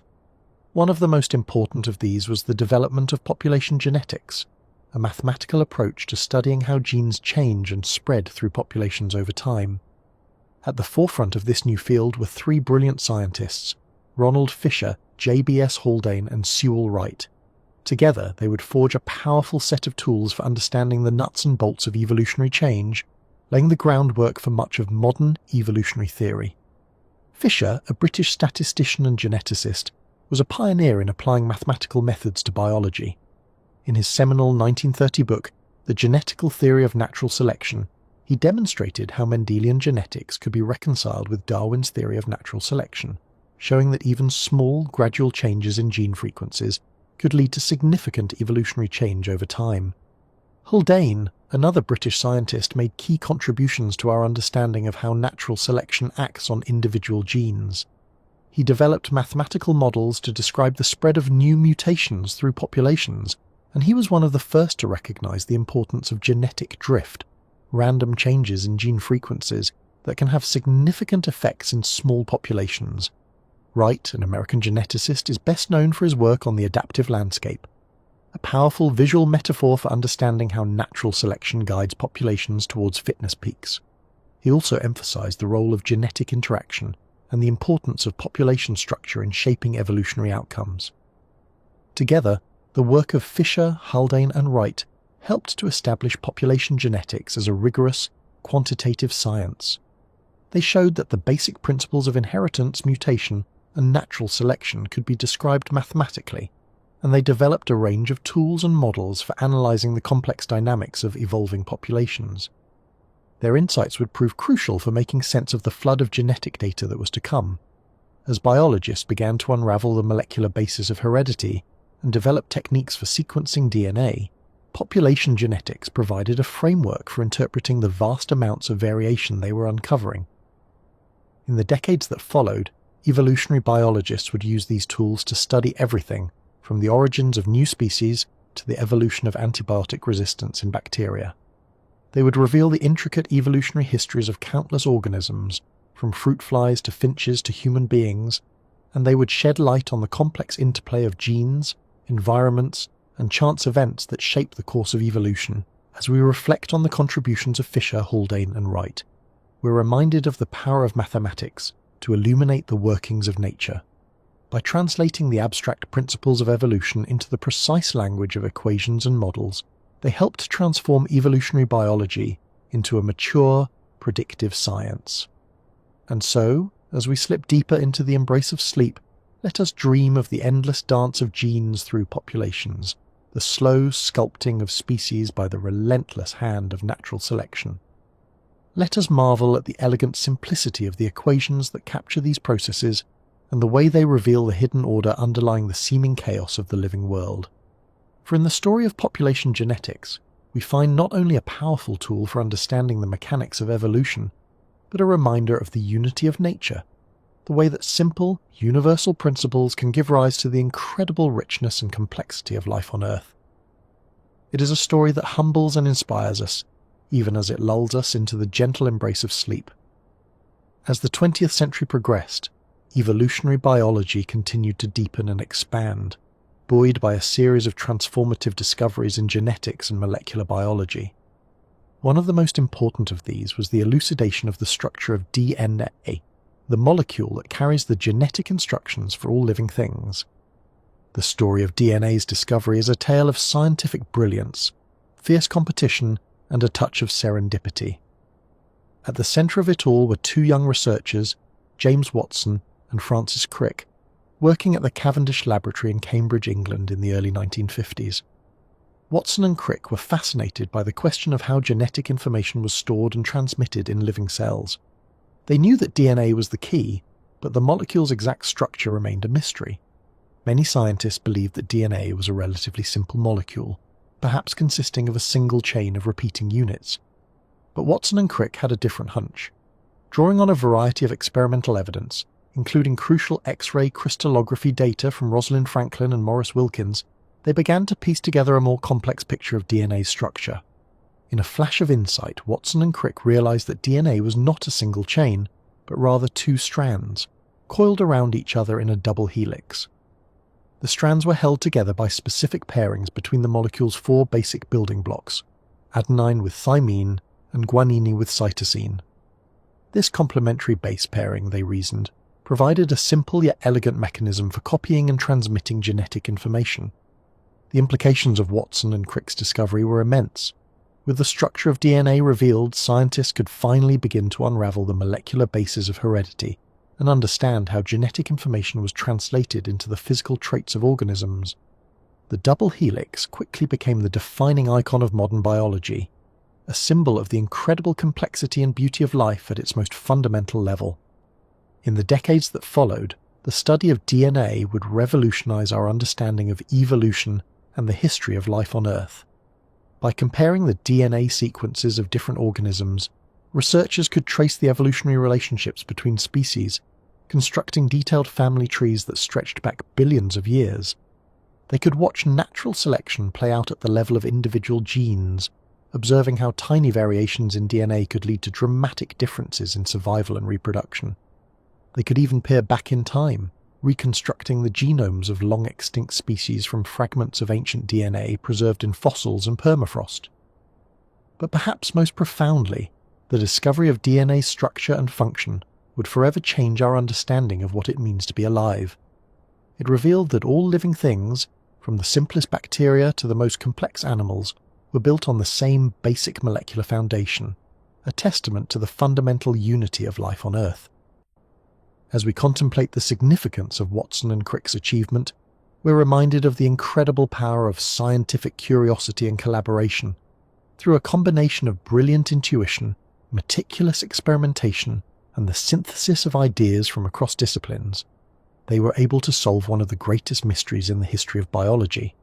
And so, as we drift off into the peaceful depths of sleep, let us dream of the elegant double helix, spinning gently in the heart of every cell. Let us marvel at the incredible intricacy of the genetic code and the way it connects us to every living thing on the planet. And let us feel a sense of unity with all of life, bound together by the common thread of DNA that runs through us all. For in the story of DNA's discovery, we find not only a triumph of scientific inquiry, but a profound insight into the nature of life itself, a reminder that even in our incredible diversity, we are all part of the same grand evolutionary story, woven together by the delicate strands of our genetic heritage. As the 20th century drew to a close, the study of evolution had been transformed by the integration of genetics, molecular biology, and an ever-growing body of fossil evidence. Scientists could now peer deep into the history of life, tracing the intricate paths of descent that connected all living things. One of the most remarkable insights to emerge from this work was the recognition of our own evolutionary history. The fact that we humans are not separate from the rest of nature, but rather an integral part of it, with deep roots stretching back millions of years. The story of human evolution is written in our DNA, in the subtle variations that distinguish us from our closest living relatives, the chimpanzees and bonobos. By comparing our genomes, scientists have been able to trace the divergence of our lineages some 6 to 7 million years ago, from a common ape ancestor that lived in the forests of Africa. From those humble beginnings, the human story is one of incredible adventure and adaptation. Our early ancestors left the safety of the trees and ventured out into the savannas, walking upright on two legs and forging a new way of life on the open plains. They fashioned tools from stone and bone, harnessing the power of fire to cook food and ward off predators.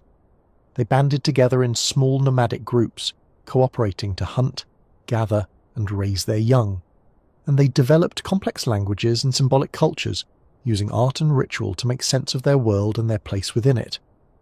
Over time, these early humans spread out across the globe, adapting to a dizzying array of environments, from the frigid tundras of Eurasia to the sun-baked deserts of Australia. They interbred with other human species like the Neanderthals and Denisovans, picking up valuable genetic variations that helped them survive in new and challenging habitats.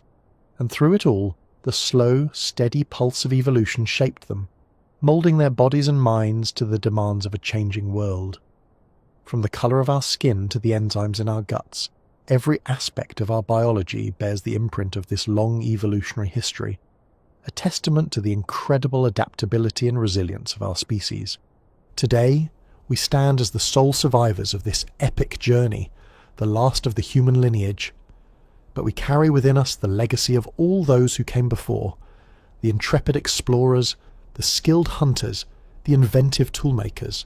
Their story is our story, written in the very fabric of our being. As we contemplate the long and winding path of human evolution, we're reminded of the incredible power of adaptation and the relentless creativity of the evolutionary process. From the humblest of origins, our species has risen to heights that would have been unimaginable to our earliest ancestors, transforming the world and ourselves in the process. And yet, for all our remarkable achievements, we remain deeply connected to the rest of life on Earth. We share a common origin and a common destiny with every living thing, bound together by the ties of evolutionary kinship. In the story of human evolution, we find not only a chronicle of our own unique history, but a reminder of our place within the greater web of life. So as we slip into the restful embrace of sleep, let us dream of the long journey that brought us here, the countless generations of ancestors who lived, loved, and struggled so that we might one day exist. Let us marvel at the incredible adaptability of our species and the way evolution has shaped us into the complex, creative, and compassionate beings we are today.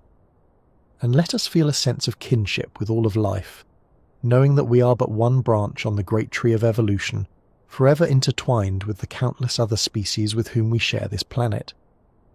For in the story of human evolution, we find not only a scientific narrative of great power and beauty, but a profound reminder of our connection to the.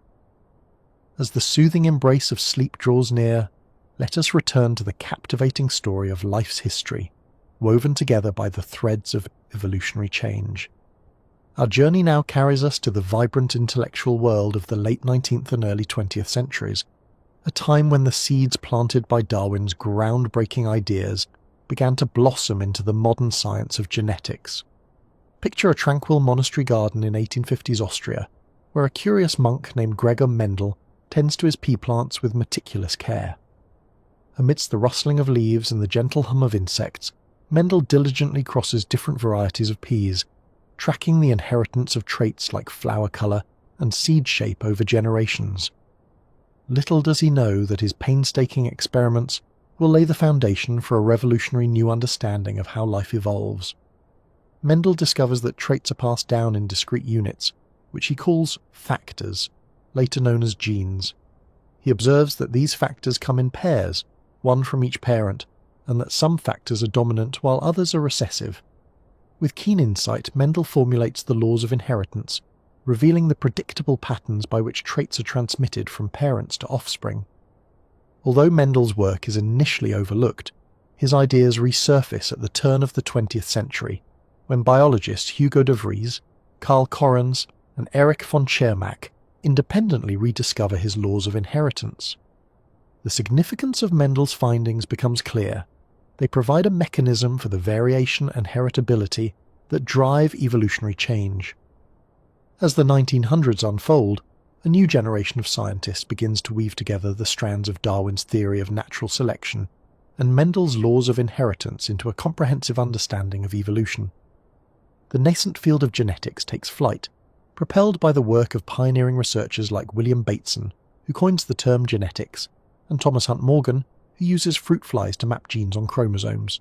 In the 1920s and 30s, a brilliant trio of mathematicians, Ronald Fisher, J.B.S. Haldane, and Sewall Wright, apply statistical methods to the study of evolution, forming the foundations of population genetics.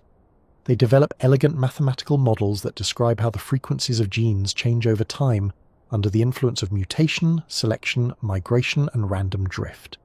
Their work reveals how even small selective advantages can, over many generations, profoundly shape the genetic makeup of populations. Meanwhile, naturalists and field biologists begin to document evolution in action across the living world. In England, Oxford ecologist E.B. Ford studies the peppered moth, observing how the spread of industrial soot darkens tree bark and shifts the moth population from light to dark forms that better avoid predators, a striking example of natural selection in real time. And in the Soviet Union, geneticist Theodosius Dobzhansky breeds fruit flies in population cages, directly observing the rise and fall of genetic variants under different environmental conditions. His experiments offer compelling evidence for the power of selection to shape gene frequencies and drive adaptive change. As the 20th century progresses, the pieces of the evolutionary puzzle continue to snap into place. In the 1940s, Oswald Avery, Colin MacLeod and Macklin McCarty identified DNA as the molecular carrier of genetic information, paving the way for a new era of molecular biology. And in 1953, James Watson and Francis Crick unveil the elegant double helix structure of DNA, revealing the physical basis for the gene and the mechanism of inheritance. With the molecular underpinnings of life coming into focus, evolutionary biologists begin to decipher the genetic code and unravel the molecular mechanisms of mutation, variation, and selection. They discover that DNA sequences, like the fossilized remains of ancient organisms, bear the imprints of evolutionary history. By comparing gene sequences across species, researchers can reconstruct the branching tree of life and trace the origins of biological innovations. In the late 20th century, advances in DNA sequencing technology usher in the genomic revolution, enabling scientists to read the complete genetic blueprints of organisms from bacteria to humans. Comparative genomics reveals the deep evolutionary kinship among all living things, showing how the same basic genetic toolkit, modified and repurposed over billions of years, gives rise to the incredible diversity of life. As we reflect on the remarkable progress of evolutionary science, from Darwin's voyages to the sequencing of genomes, it becomes clear that the story of evolution is not just a tale of the past, but an ongoing saga that continues to unfold. Every day, in laboratories and natural habitats around the world, biologists are uncovering new details about the intricate dance of genes, traits, and environments that shapes the ever-changing tapestry of life. Yet even as the evidence for evolution grows ever more compelling, public understanding and acceptance of this fundamental scientific principle remains a challenge. In courtrooms and classrooms, offices and living rooms, the battle to promote evolutionary thinking rages on. But amidst the swirling debates, one truth stands firm, that the story of life, as revealed by science, is a tale of awe-inspiring beauty, complexity, and unity, transcending the boundaries of nation, creed, and culture. As we ponder the profound implications of evolution for our place in the cosmos, let us find solace in the knowledge that we are part of something much grander than ourselves. Each of us is a tiny branch on the majestic tree of life, our existence interwoven with the countless forms that have come before us and those yet to emerge. In the unfolding story of evolution, we are at once the authors and the subjects, shaping the future even as we are shaped by the past. So let us embrace the evolutionary perspective, not as a threat to our cherished beliefs, but as an invitation to marvel at the rich tapestry of life and our own remarkable place within it. As we drift off into the peaceful realm of dreams, let us carry with us a sense of kinship with all living things and a renewed appreciation for the incredible journey that has brought us to this moment in time. And though the path ahead may be uncertain, one thing is clear, that the story of life, as illuminated by the light of evolution, is a never-ending source of wonder, discovery, and inspiration. It is a story that has captivated the human imagination for centuries and will continue to do so for generations to come, as we seek to unravel the mysteries of our origins and our place in the grand saga of existence. As the gentle veil of sleep descends, let us find comfort in the knowledge that we are part of something ancient, something vast, and something beautiful beyond measure. and let us dream of a world where the insights of science and the wisdom of the heart can work together to build a future in which all life is cherished, all knowledge is valued, and all people are empowered to participate in the ongoing story of discovery and wonder that is the hallmark of our species. For in the end, the story of evolution is not just a tale of genes and fossils, but a reflection of the unquenchable human spirit, our boundless curiosity, our relentless quest for understanding, and our capacity for awe in the face of the unknown. It is a story that reminds us of our place in the grand tapestry of existence and of the incredible potential that lies within each of us to shape the future of life on this precious planet we call home. So let us embrace the lessons of evolution, not as a threat to our identity, but as a celebration of our shared heritage and a call to action for the preservation and flourishing of all life. Let us find inspiration in the words of the great evolutionist Theodosius Dobzhansky, who reminded us that nothing in biology makes sense except in the light of evolution. And let us carry that light with us into the realm of dreams and into the dawning of each new day as we work to build a world that is more just, more compassionate, and more attuned to the wondrous workings of nature. As the final notes of our journey echo in the chambers of the mind, let us surrender to the soothing embrace of sleep, secure in the knowledge that we are part of a grand and ancient story, and that our dreams and aspirations are the very stuff of which the future will be woven. And as we drift off into the peaceful repose of the night, let us carry with us a sense of wonder at the magnificent tapestry of life, and a renewed commitment to cherish and protect the incredible diversity of our living planet. For in the end, the story of evolution is our story, the story of how we came to be, and of the countless forms of life with which we share this fragile and beautiful world. It is a story of resilience and adaptation, of creativity and innovation, and of the boundless potential of nature to surprise and delight us. And it is a story that will continue to unfold in ways both wondrous and unexpected as long as life itself endures. So let us embrace the evolutionary perspective, not as a threat to our sense of meaning and purpose, but as an invitation to find our place in the grand narrative of life and to play our part in shaping the chapters yet to come. Let us find solace in the knowledge that we are part of something much larger than ourselves, and that our lives and our choices matter in ways we may never fully comprehend. And as we surrender to the gentle embrace of sleep, let us dream of a world where the wisdom of evolution guides our actions and our aspirations, and where the incredible diversity and beauty of life is celebrated as the most precious gift of all.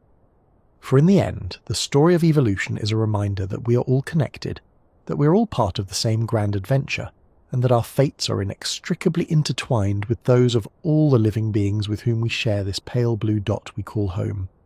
So let us face the future with courage and with hope, armed with the knowledge that we are the products of an incredible journey, and that our dreams and our actions have the power to shape the course of life itself.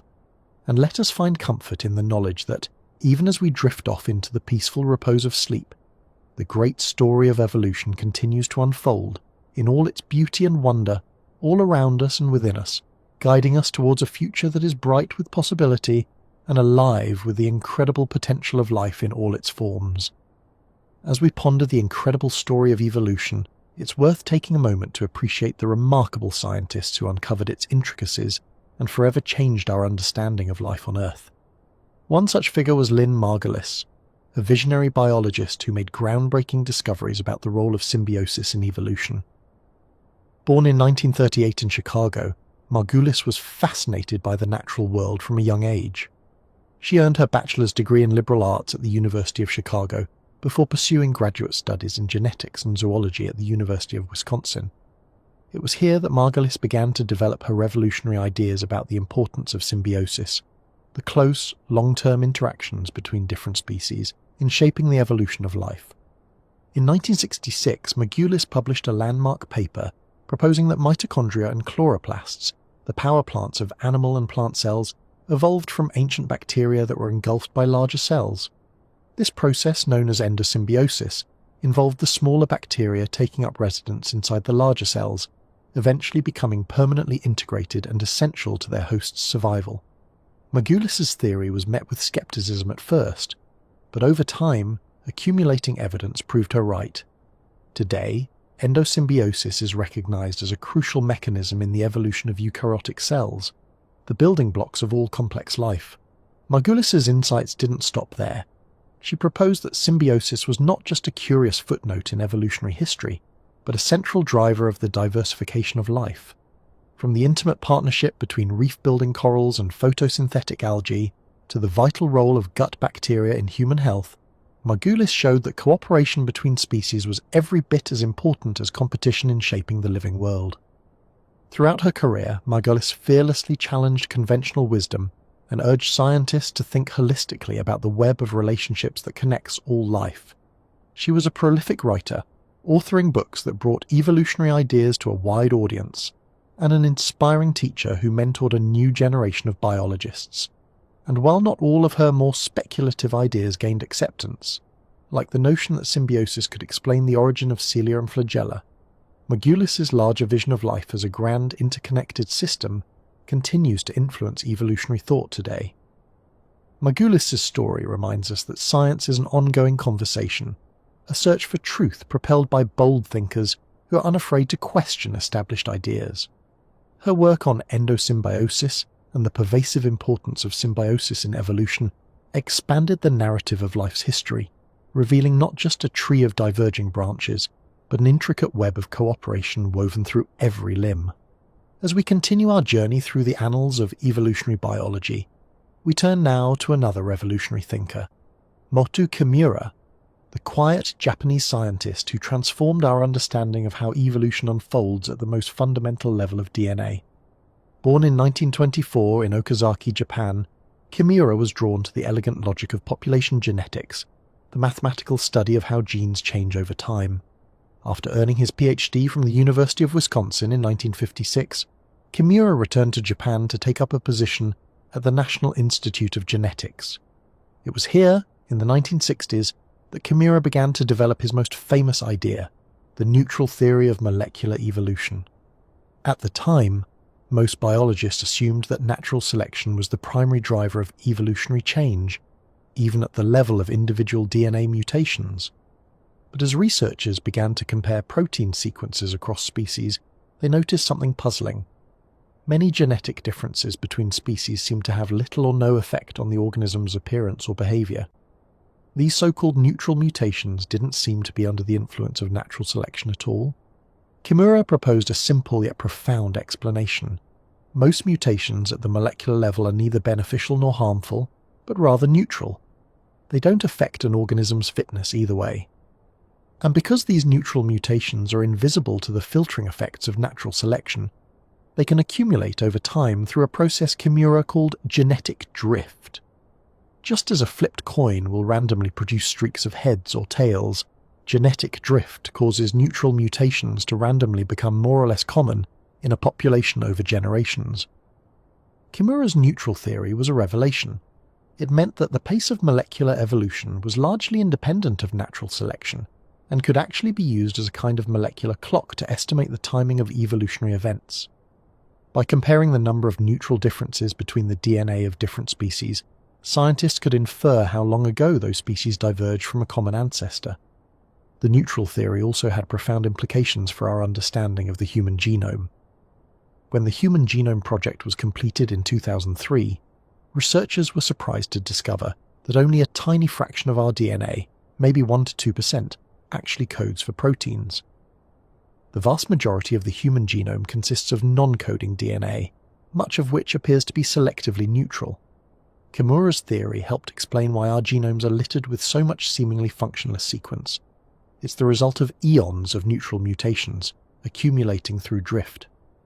Today, the neutral theory is a cornerstone of molecular evolution, shedding light on everything from the origins of genetic diseases to the effects of population size on evolutionary change. And while the relative importance of selection and drift in shaping genomes remains an active area of research, Kimura's insight that evolution is often guided by chance as well as necessity is now a central tenet of evolutionary thought. Kimura's story underscores the power of mathematical reasoning to illuminate the patterns of nature.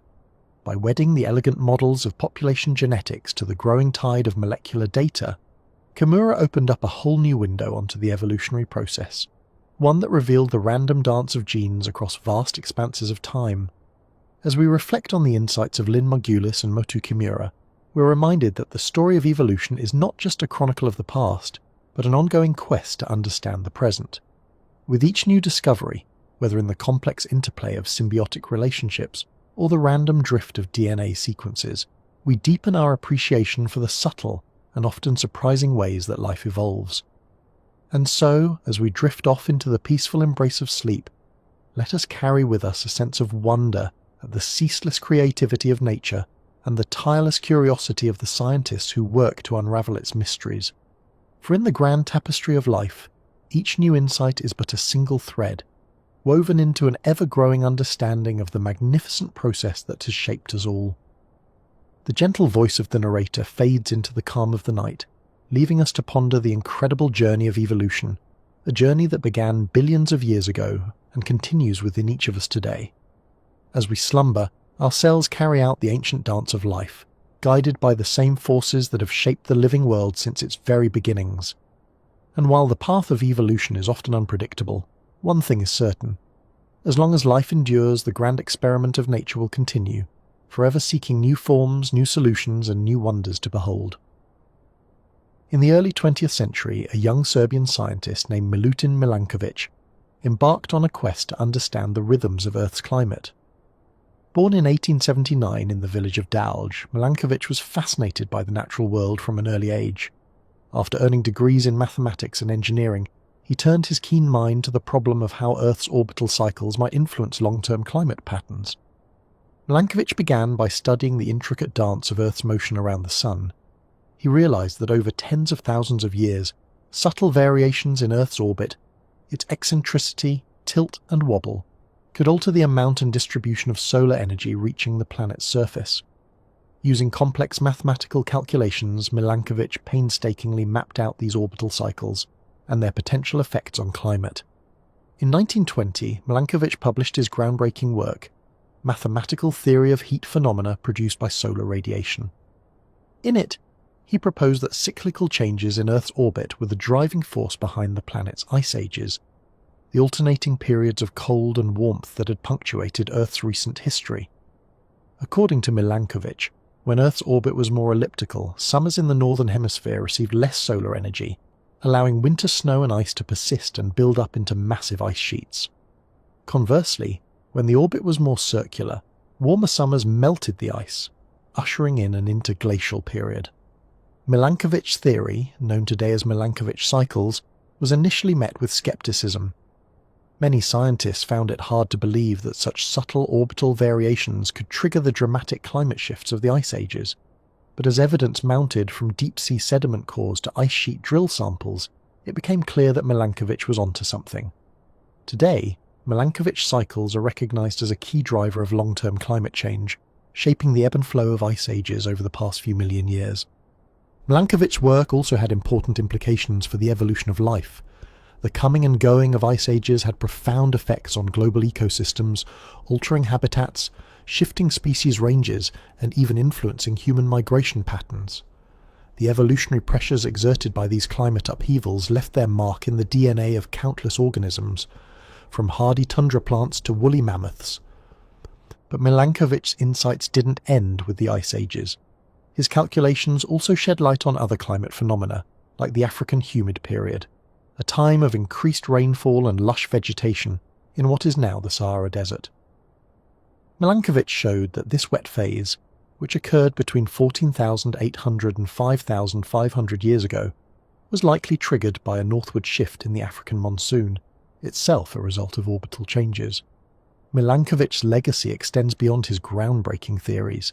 His interdisciplinary approach, weaving together astronomy, mathematics, and earth science, set a new standard for the study of climate change, and his dogged pursuit of a unifying theory, in the face of initially chilly reception from his peers, exemplified the power of perseverance in science. Today, as we grapple with the realities of human-driven climate change, Milankovic's insights remind us that our planet's climate is a complex and dynamic system, shaped by the interplay of myriad factors over immense spans of time.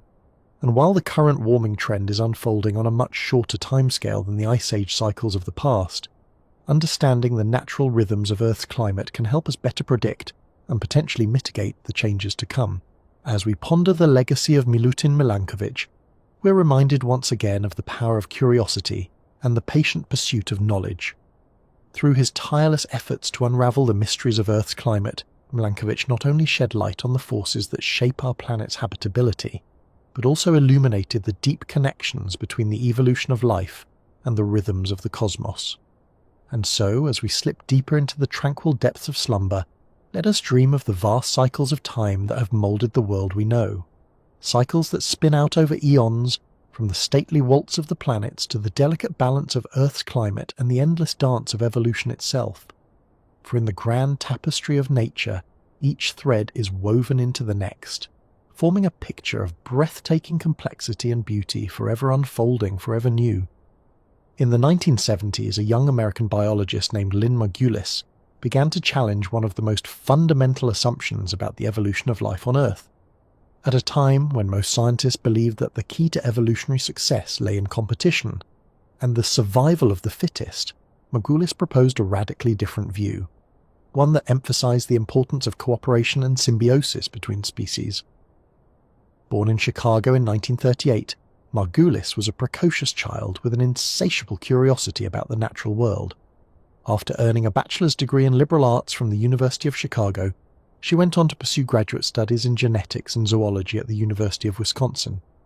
It was here that Margulis began to develop her groundbreaking ideas about the role of symbiosis in evolution. In 1966, Margulis published a landmark paper in the Journal of Theoretical Biology, entitled On the Origin of Mitosing Cells. In it, she proposed a startling hypothesis that the mitochondria found in the cells of all eukaryotes, from amoebae to humans, were once free-living bacteria that had been engulfed by larger cells in an ancient symbiotic merger. This process, which Margulis termed endosymbiosis, represented a whole new mechanism for evolutionary change, one based on cooperation rather than competition. At first, Margulis's ideas were met with skepticism and even derision from the scientific establishment. Many of her colleagues found it difficult to accept that something as complex as a mitochondrion could have evolved from a simple bacterial ancestor. But Margulis was undeterred. She continued to gather evidence for her theory, drawing on the latest advances in electron microscopy and molecular biology. Over time, Margulis's persistence paid off. Further research revealed striking similarities between the DNA of mitochondria and that of certain free-living bacteria, lending support to the idea of an endosymbiotic origin. And as scientists began to appreciate the pervasiveness of symbiotic relationships in nature, from the nitrogen-fixing bacteria in the roots of legumes to the algae that live within the cells of corals, Margulis's once heretical ideas started to gain traction. But Margulis's contributions to evolutionary theory didn't stop with the endosymbiotic origin of mitochondria. She went on to propose that chloroplasts, the photosynthetic organelles found in plant cells, had also arisen through endosymbiosis, a hypothesis that was later confirmed by genetic evidence. And in her 1981 book Symbiosis in Cell Evolution, Margulis argued that symbiosis had been a major driving force throughout the history of life, shaping everything from the emergence of eukaryotic cells to the evolution of complex ecosystems. Margulis's ideas had profound implications for our understanding of the natural world. By emphasizing the importance of cooperation and interdependence in evolution, she challenged the prevailing view of life as a constant struggle for survival. And by highlighting the role of symbiosis in the evolution of complex life forms, she opened up new avenues for research into the origins and diversification of life on Earth. Today, Margulis's legacy lives on in the vibrant field of symbiosis research, which continues to uncover new and surprising examples of cross-species cooperation in nature. From the microbial communities that support the health of our own bodies to the intricate webs of mutualisms that sustain entire ecosystems, the world that Margulis helped to reveal is one of endless fascination and complexity. As we reflect on the life and work of Lynn Margulis, we're reminded of the power of a single idea to transform our understanding of the world around us. Through her tireless advocacy for the importance of symbiosis and evolution, Margulis not only reshaped the way we think about the history of life on Earth, but also challenged us to reconsider our place within the intricate web of relationships that sustains all living things. And so, as we drift off into the peaceful embrace of sleep, let us carry with us a sense of wonder at the incredible diversity and interconnectedness of life, a tapestry woven over billions of years through countless acts of cooperation, competition, and innovation. For in the grand story of evolution, each species is but a single thread, forever intertwined with the others in a pattern of breathtaking complexity and beauty. In the early 20th century, a young Japanese scientist named Moto Kimura embarked on a quest to understand the intricate workings of evolution at the most fundamental level of life, the level of genes and molecules. Born in 1924 in Okazaki, Japan, Kimura was a brilliant mathematician with a deep fascination for the emerging field of population genetics. After completing his undergraduate studies in Japan, Kimura travelled to the United States to pursue graduate work at the University of Wisconsin. It was here, under the mentorship of renowned geneticist James F. Crow, that Kimura began to grapple with one of the most puzzling questions in evolutionary biology. How could the incredible diversity of life on Earth have arisen through the seemingly random process of genetic mutation? At the time, most biologists believed that the key to evolutionary change lay in natural selection, the idea that beneficial mutations would spread through populations over time, while harmful ones would be weeded out. But as Kimura delved deeper into the mathematical models of population genetics, he began to suspect that something else was at play. In a series of groundbreaking papers published in the 1960s and 70s, Kimura proposed a radical new idea, that the vast majority of genetic mutations were neither beneficial nor harmful, but rather neutral, having no effect on an organism's fitness. According to Kimura's neutral theory of molecular evolution, these neutral mutations could spread through populations by chance alone, without any help from natural selection. At first, Kimura's ideas were met with skepticism from many of his colleagues, who found it hard to believe that something as complex as the genetic code could evolve without the guiding hand of selection. But as researchers began to sequence the DNA of different species and compare their genomes, they made a startling discovery. Much of the genetic variation between species appeared to be neutral, just as Kimura had predicted. Over time, Kimura's neutral theory gained widespread acceptance among biologists, and today it is considered one of the foundational ideas of modern evolutionary thought. By showing that evolution could occur through random genetic drift as well as natural selection, Kimura helped to reshape our understanding of how life on Earth has changed and diversified over billions of years. But Kimura's contributions to science didn't stop with the neutral theory. He also made important advances in. As we continue our journey through the wondrous history of evolutionary thought, let's turn our gaze to the life and work of a remarkable woman who made groundbreaking contributions to our understanding of the origins and diversification of life, Lynn Margulis. Born in 1938 in Chicago, Lynn Margulis was a precocious child with an insatiable curiosity about the natural world. From a young age, she immersed herself in the study of biology, poring over textbooks and spending countless hours exploring the rich ecosystems of her local parks and nature reserves. Margulis attended the University of Chicago, where she earned her bachelor's degree in liberal arts at the tender age of 18. It was here that she first encountered the works of Charles Darwin and other evolutionary thinkers, sparking a lifelong passion for unravelling the mysteries of life's history. In 1957, Margulis began her graduate studies at the University of Wisconsin-Madison. Under the guidance of noted biologist Hans Riss, she delved into the intricate world of cellular biology, focusing her research on the structure and function of eukaryotic cells, those complex cells with membrane-bound nuclei that make up all plants, animals, fungi, and protists. It was during this time that Margulis began to formulate a revolutionary hypothesis that would challenge conventional wisdom and reshape our understanding of the evolution of complex life.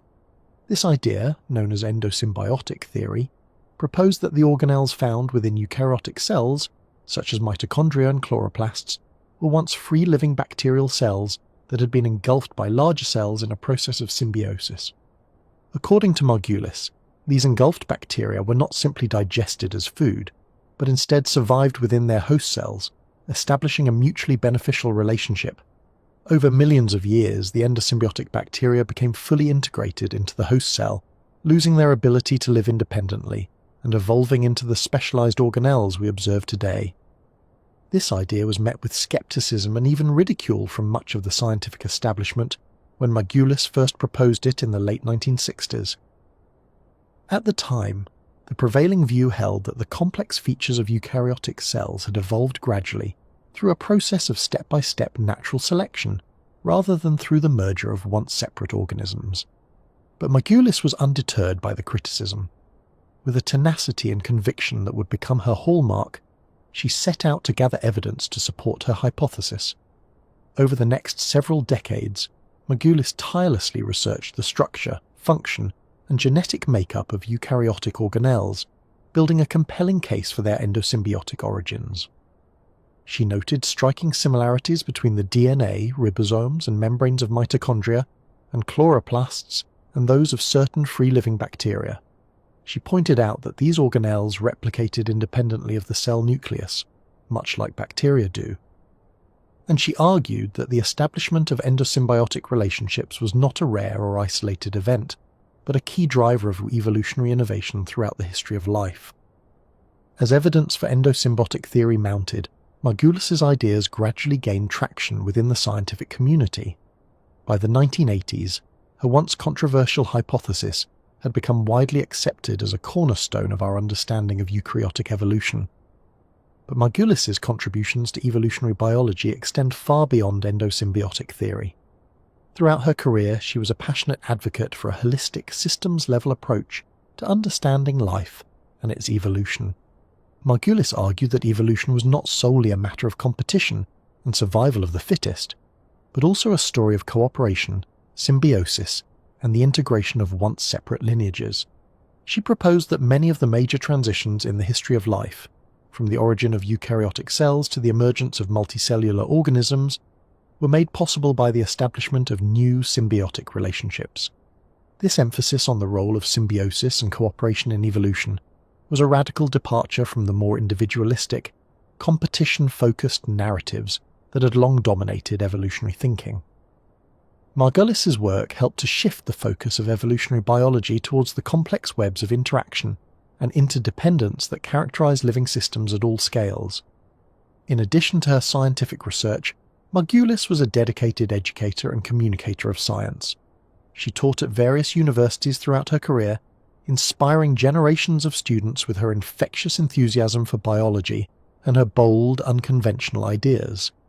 Margulis was also a prolific writer, authoring numerous books and articles that brought the wonders of evolution and the microbiological world to a wide audience.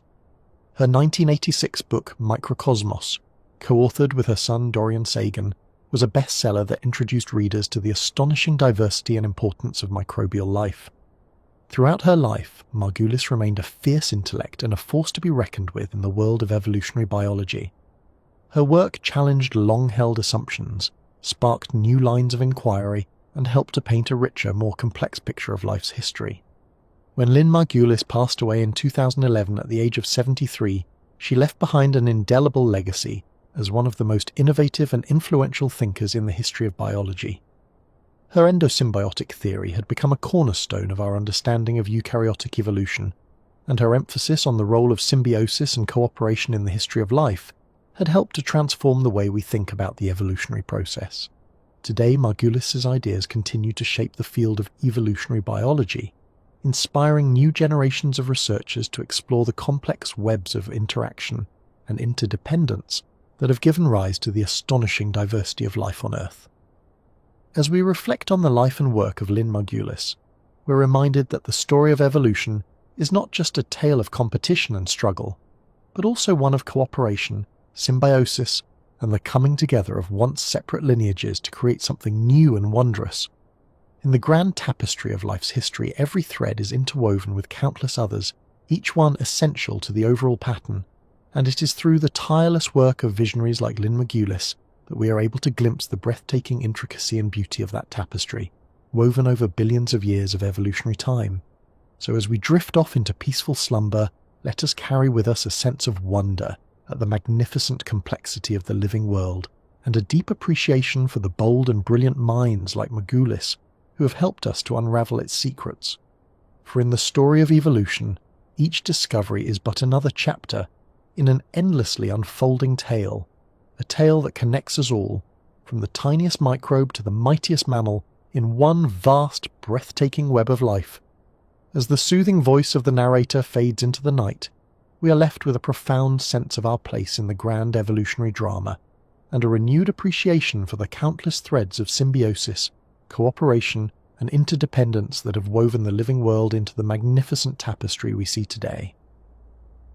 The soft, inviting embrace of sleep beckons, and we drift off into peaceful dreams, our minds filled with visions of the ceaseless unfolding of life in all its breathtaking diversity and splendour. As we drift deeper into slumber, let's allow our minds to wander back in time once more, to the year 1912. In a small town in the English countryside, a young boy named Ronald Aylmer Fisher is discovering his passion for mathematics and biology. Little does he know that his work will one day revolutionize our understanding of evolution.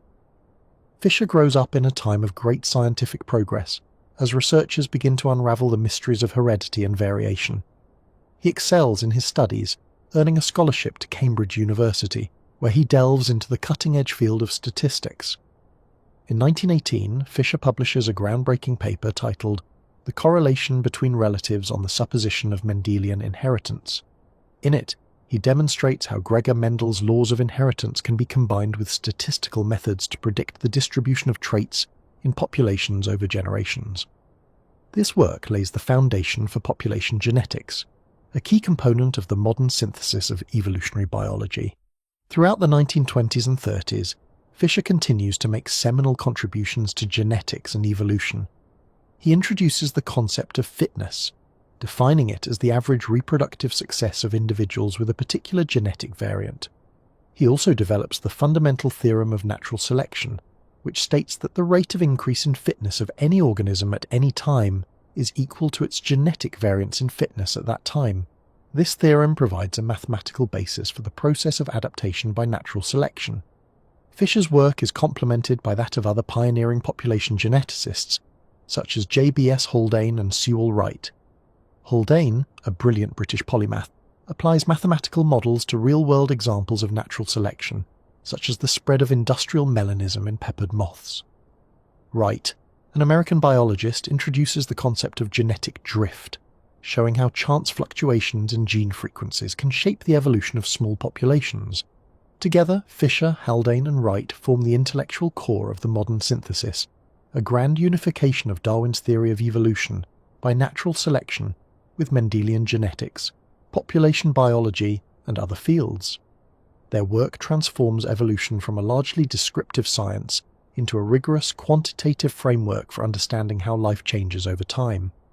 As the modern synthesis takes hold, evolutionary biology enters a golden age of discovery. In the 1940s, Theodosius Dobzhansky, a Russian-American geneticist, publishes Genetics and the Origin of Species, a landmark book that applies population genetics to the study of speciation and natural selection in the wild. Dobzhansky's work on fruit flies demonstrates how genetic mutations and recombination generate the raw material for evolution, while natural selection and genetic drift shape the characteristics of populations over generations. Meanwhile, Ernst Mayr, a German-American biologist, develops the biological species concept, which defines species as groups of actually or potentially interbreeding natural populations that are reproductively isolated from other such groups. Mayer's work helps to clarify the nature of species and the mechanisms of speciation, shedding light on the origin of the diversity of life. In the 1950s and 60s, the discovery of the structure and function of DNA opens up new frontiers in evolutionary research. Scientists begin to study evolution at the molecular level, comparing DNA sequences across species to trace evolutionary relationships and uncover the genetic basis of adaptations. The field of molecular evolution is born, providing powerful new tools for testing and refining evolutionary hypotheses. One of the most important figures in molecular evolution is Moto Kimura, a Japanese geneticist who proposes the neutral theory of molecular evolution in 1968. Kimura argues that most genetic changes at the molecular level are caused by random drift of selectively neutral mutations, rather than by Darwinian selection. While controversial at first, the neutral theory is later supported by a wealth of genetic data, and it becomes a cornerstone of modern evolutionary thinking. As the 20th century draws to a close, evolutionary biology continues to make rapid advancements. Scientists sequence the genomes of a growing number of species, from bacteria to humans, revealing the intricate evolutionary histories written in our DNA. New technologies such as DNA fingerprinting and ancient DNA analysis allow researchers to study evolution in unprecedented detail, from the spread of antibiotic resistance in microbes to the migrations of prehistoric human populations. Yet even as our understanding of evolution grows more sophisticated, the fundamental insights of Darwin and his successors remain as relevant as ever. The basic principles of variation, inheritance, and selection still guide evolutionary thinking, while new discoveries continue to fill in the details and extend the frontiers of the field. As we contemplate the remarkable progress of evolutionary science over the past century, it's worth reflecting on the enduring lessons of this grand story of life. Evolution teaches us to see the world as a dynamic, ever-changing place, shaped by the complex interplay of chance, necessity, and the relentless creativity of nature. It reminds us of our deep kinship with all living things, from the tiniest microbe to the mightiest tree, and our shared ancestry stretching back billions of years. But perhaps most importantly, the story of evolution humbles us, even as it inspires a sense of wonder and possibility.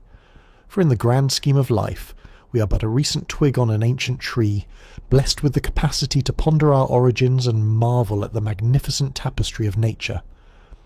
As we drift off to sleep, let us dream of the countless generations that came before us, and the countless more that will follow, all part of the ceaseless dance of evolution that has shaped our world and ourselves.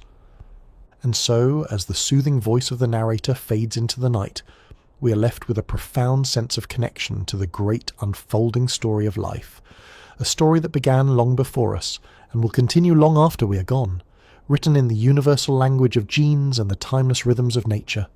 Sweet dreams, dear listener, and may the wonders of evolution greet you in your slumber. The scene slowly fades to black as the viewer slips into a peaceful sleep, their dreams populated by the myriad forms and forces of evolution, from the first stirrings of life in primordial oceans to the rise of humanity and beyond. The story of life goes on, a ceaseless dance of change and resilience, forever unfolding in the vast theatre of space and time. As we gently return from the outer reaches of space and time, we find ourselves in the mid-19th century, amidst the genteel drawing rooms and hallowed halls of Victorian England. It is here that we meet a figure whose impact on evolutionary thought was nearly as profound as Darwin's, though his contributions are often overlooked. This man is Alfred Russel Wallace, a self-taught naturalist and explorer whose keen observations and insights would help solidify the theory of evolution by natural selection. Born in 1823 to a middle-class family in Wales, Wallace's early life was marked by financial hardship and a thirst for knowledge. Unable to afford a formal education, he voraciously read books on natural history and taught himself surveying and map-making. These skills would serve him well as he embarked on a series of scientific expeditions that would take him from the Amazon rainforest to the Malay archipelago. It was during his travels in the East Indies that Wallace began to formulate his ideas on evolution. Studying the remarkable diversity of life on these tropical islands, he noticed patterns of distribution that seemed to defy the prevailing notion that species were created individually and remained unchanged. Instead, he saw evidence that species were mutable, adapting to local conditions over time. In 1858, while bedridden with fever on the remote island of Ternate, Wallace had a flash of insight. In a moment of clarity, he grasped the key mechanism driving evolutionary change: the survival and reproduction of the fittest individuals. Excitedly, he drafted an essay outlining his theory and sent it off to none other than Charles Darwin, hoping for feedback from the esteemed naturalist. Little did Wallace know that Darwin had been quietly developing a nearly identical theory for over 2 decades. Shocked to see his ideas so elegantly articulated by another, Darwin sought the advice of his friends, the geologists Charles Lyell and Joseph Hooker. They arranged for Wallace's essay to be presented alongside excerpts from Darwin's writings at a meeting of the Linnean Society in London, ensuring that both men would receive credit for their independent discoveries. The joint presentation marked a turning point in the history of evolutionary thought. While Darwin's comprehensive treatise on the origin of species would follow a year later, It was Wallace's paper that first introduced the concept of evolution by natural selection to the scientific community. The two naturalists had arrived at the same groundbreaking conclusion from opposite sides of the globe, a testament to the power of observation and deduction. In the years that followed, Wallace continued to make significant contributions to evolutionary biology and biogeography. His studies of the geographical distribution of animals led him to propose the Wallace Line, a boundary dividing the distinct fauna of Asia and Australasia. He also wrote extensively on the evolutionary origins of human cognition and morality, grappling with the implications of Darwinism for understanding the human condition. Yet despite his achievements, Wallace remained a humble and somewhat enigmatic figure. He was a spiritualist who believed in the existence of unseen forces and the possibility of communication with the dead. He was also a vocal critic of the excesses of industrial capitalism and an advocate for social reform, arguing that the principles of evolution could be applied to creating a more just and equitable society. In many ways, Wallace embodied the spirit of the self-made Victorian naturalist, a man of insatiable curiosity and boundless energy who defied social conventions to pursue his passions. His story reminds us that the history of science is not just one of lone geniuses, but of a community of thinkers, each contributing pieces to the grand puzzle of understanding the natural world. As we ponder Wallace's legacy, we're reminded that the theory of evolution was not the product of a single mind, but the culmination of centuries of observation, experimentation, and intellectual ferment. It is a testament to the power of curiosity, the rewards of perseverance, and the unending wonder of the living world that surrounds us. And so, as we drift deeper into the calm embrace of sleep, let us carry with us the spirit of Alfred Russel Wallace, a man who ventured fearlessly into the unknown, who saw the world with fresh eyes and an open mind, and who grasped the profound truth of life's ever-changing tapestry. May his story inspire us to embark on our own journeys of discovery, both in the world around us and in the uncharted territories of our dreams. The scene fades gently, the lush forests of the Malay archipelago giving way to the tranquil darkness behind closed eyelids. The soft rustle of leaves and the distant calls of exotic birds linger at the edges of perception, a soothing soundscape carrying us deeper into the realm of sleep. Here, in the quiet depths of the unconscious, the great tree of life continues to unfold, its countless branches intertwining in an endless dance of adaptation and change.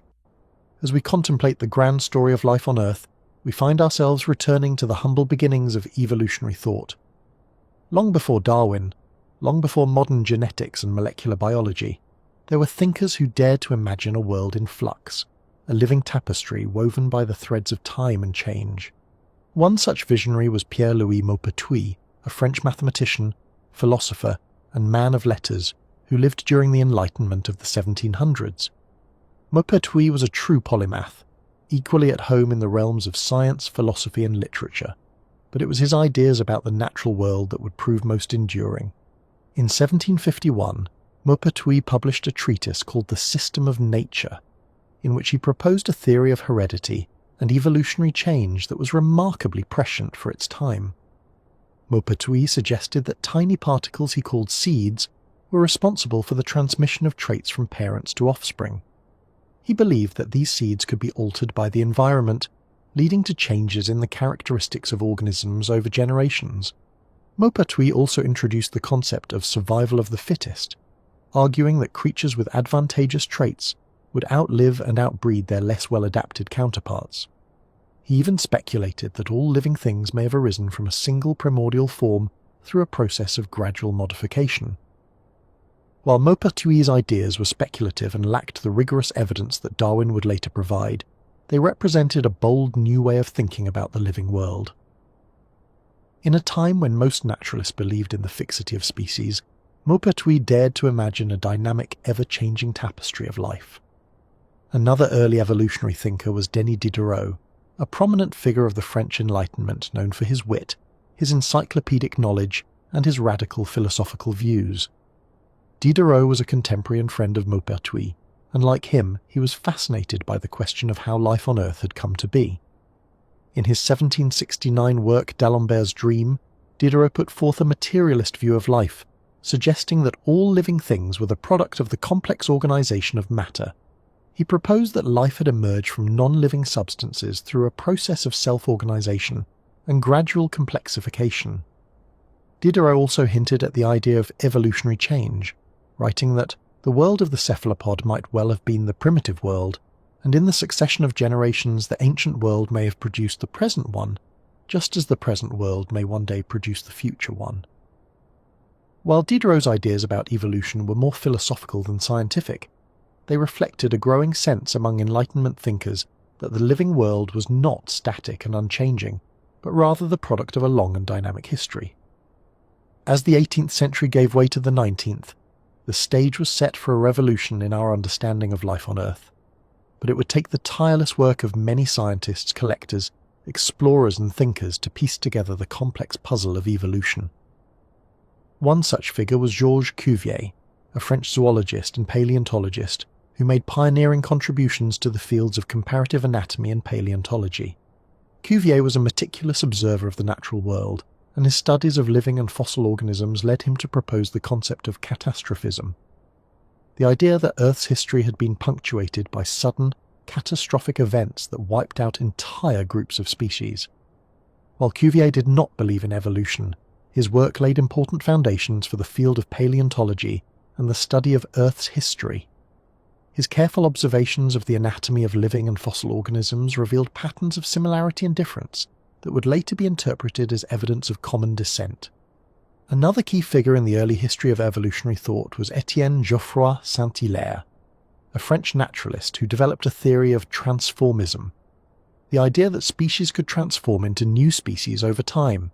Geoffroy Saint-Hilaire believed that the structure of organisms was determined by the environment, and that changes in the environment could lead to changes in the form and function of living things.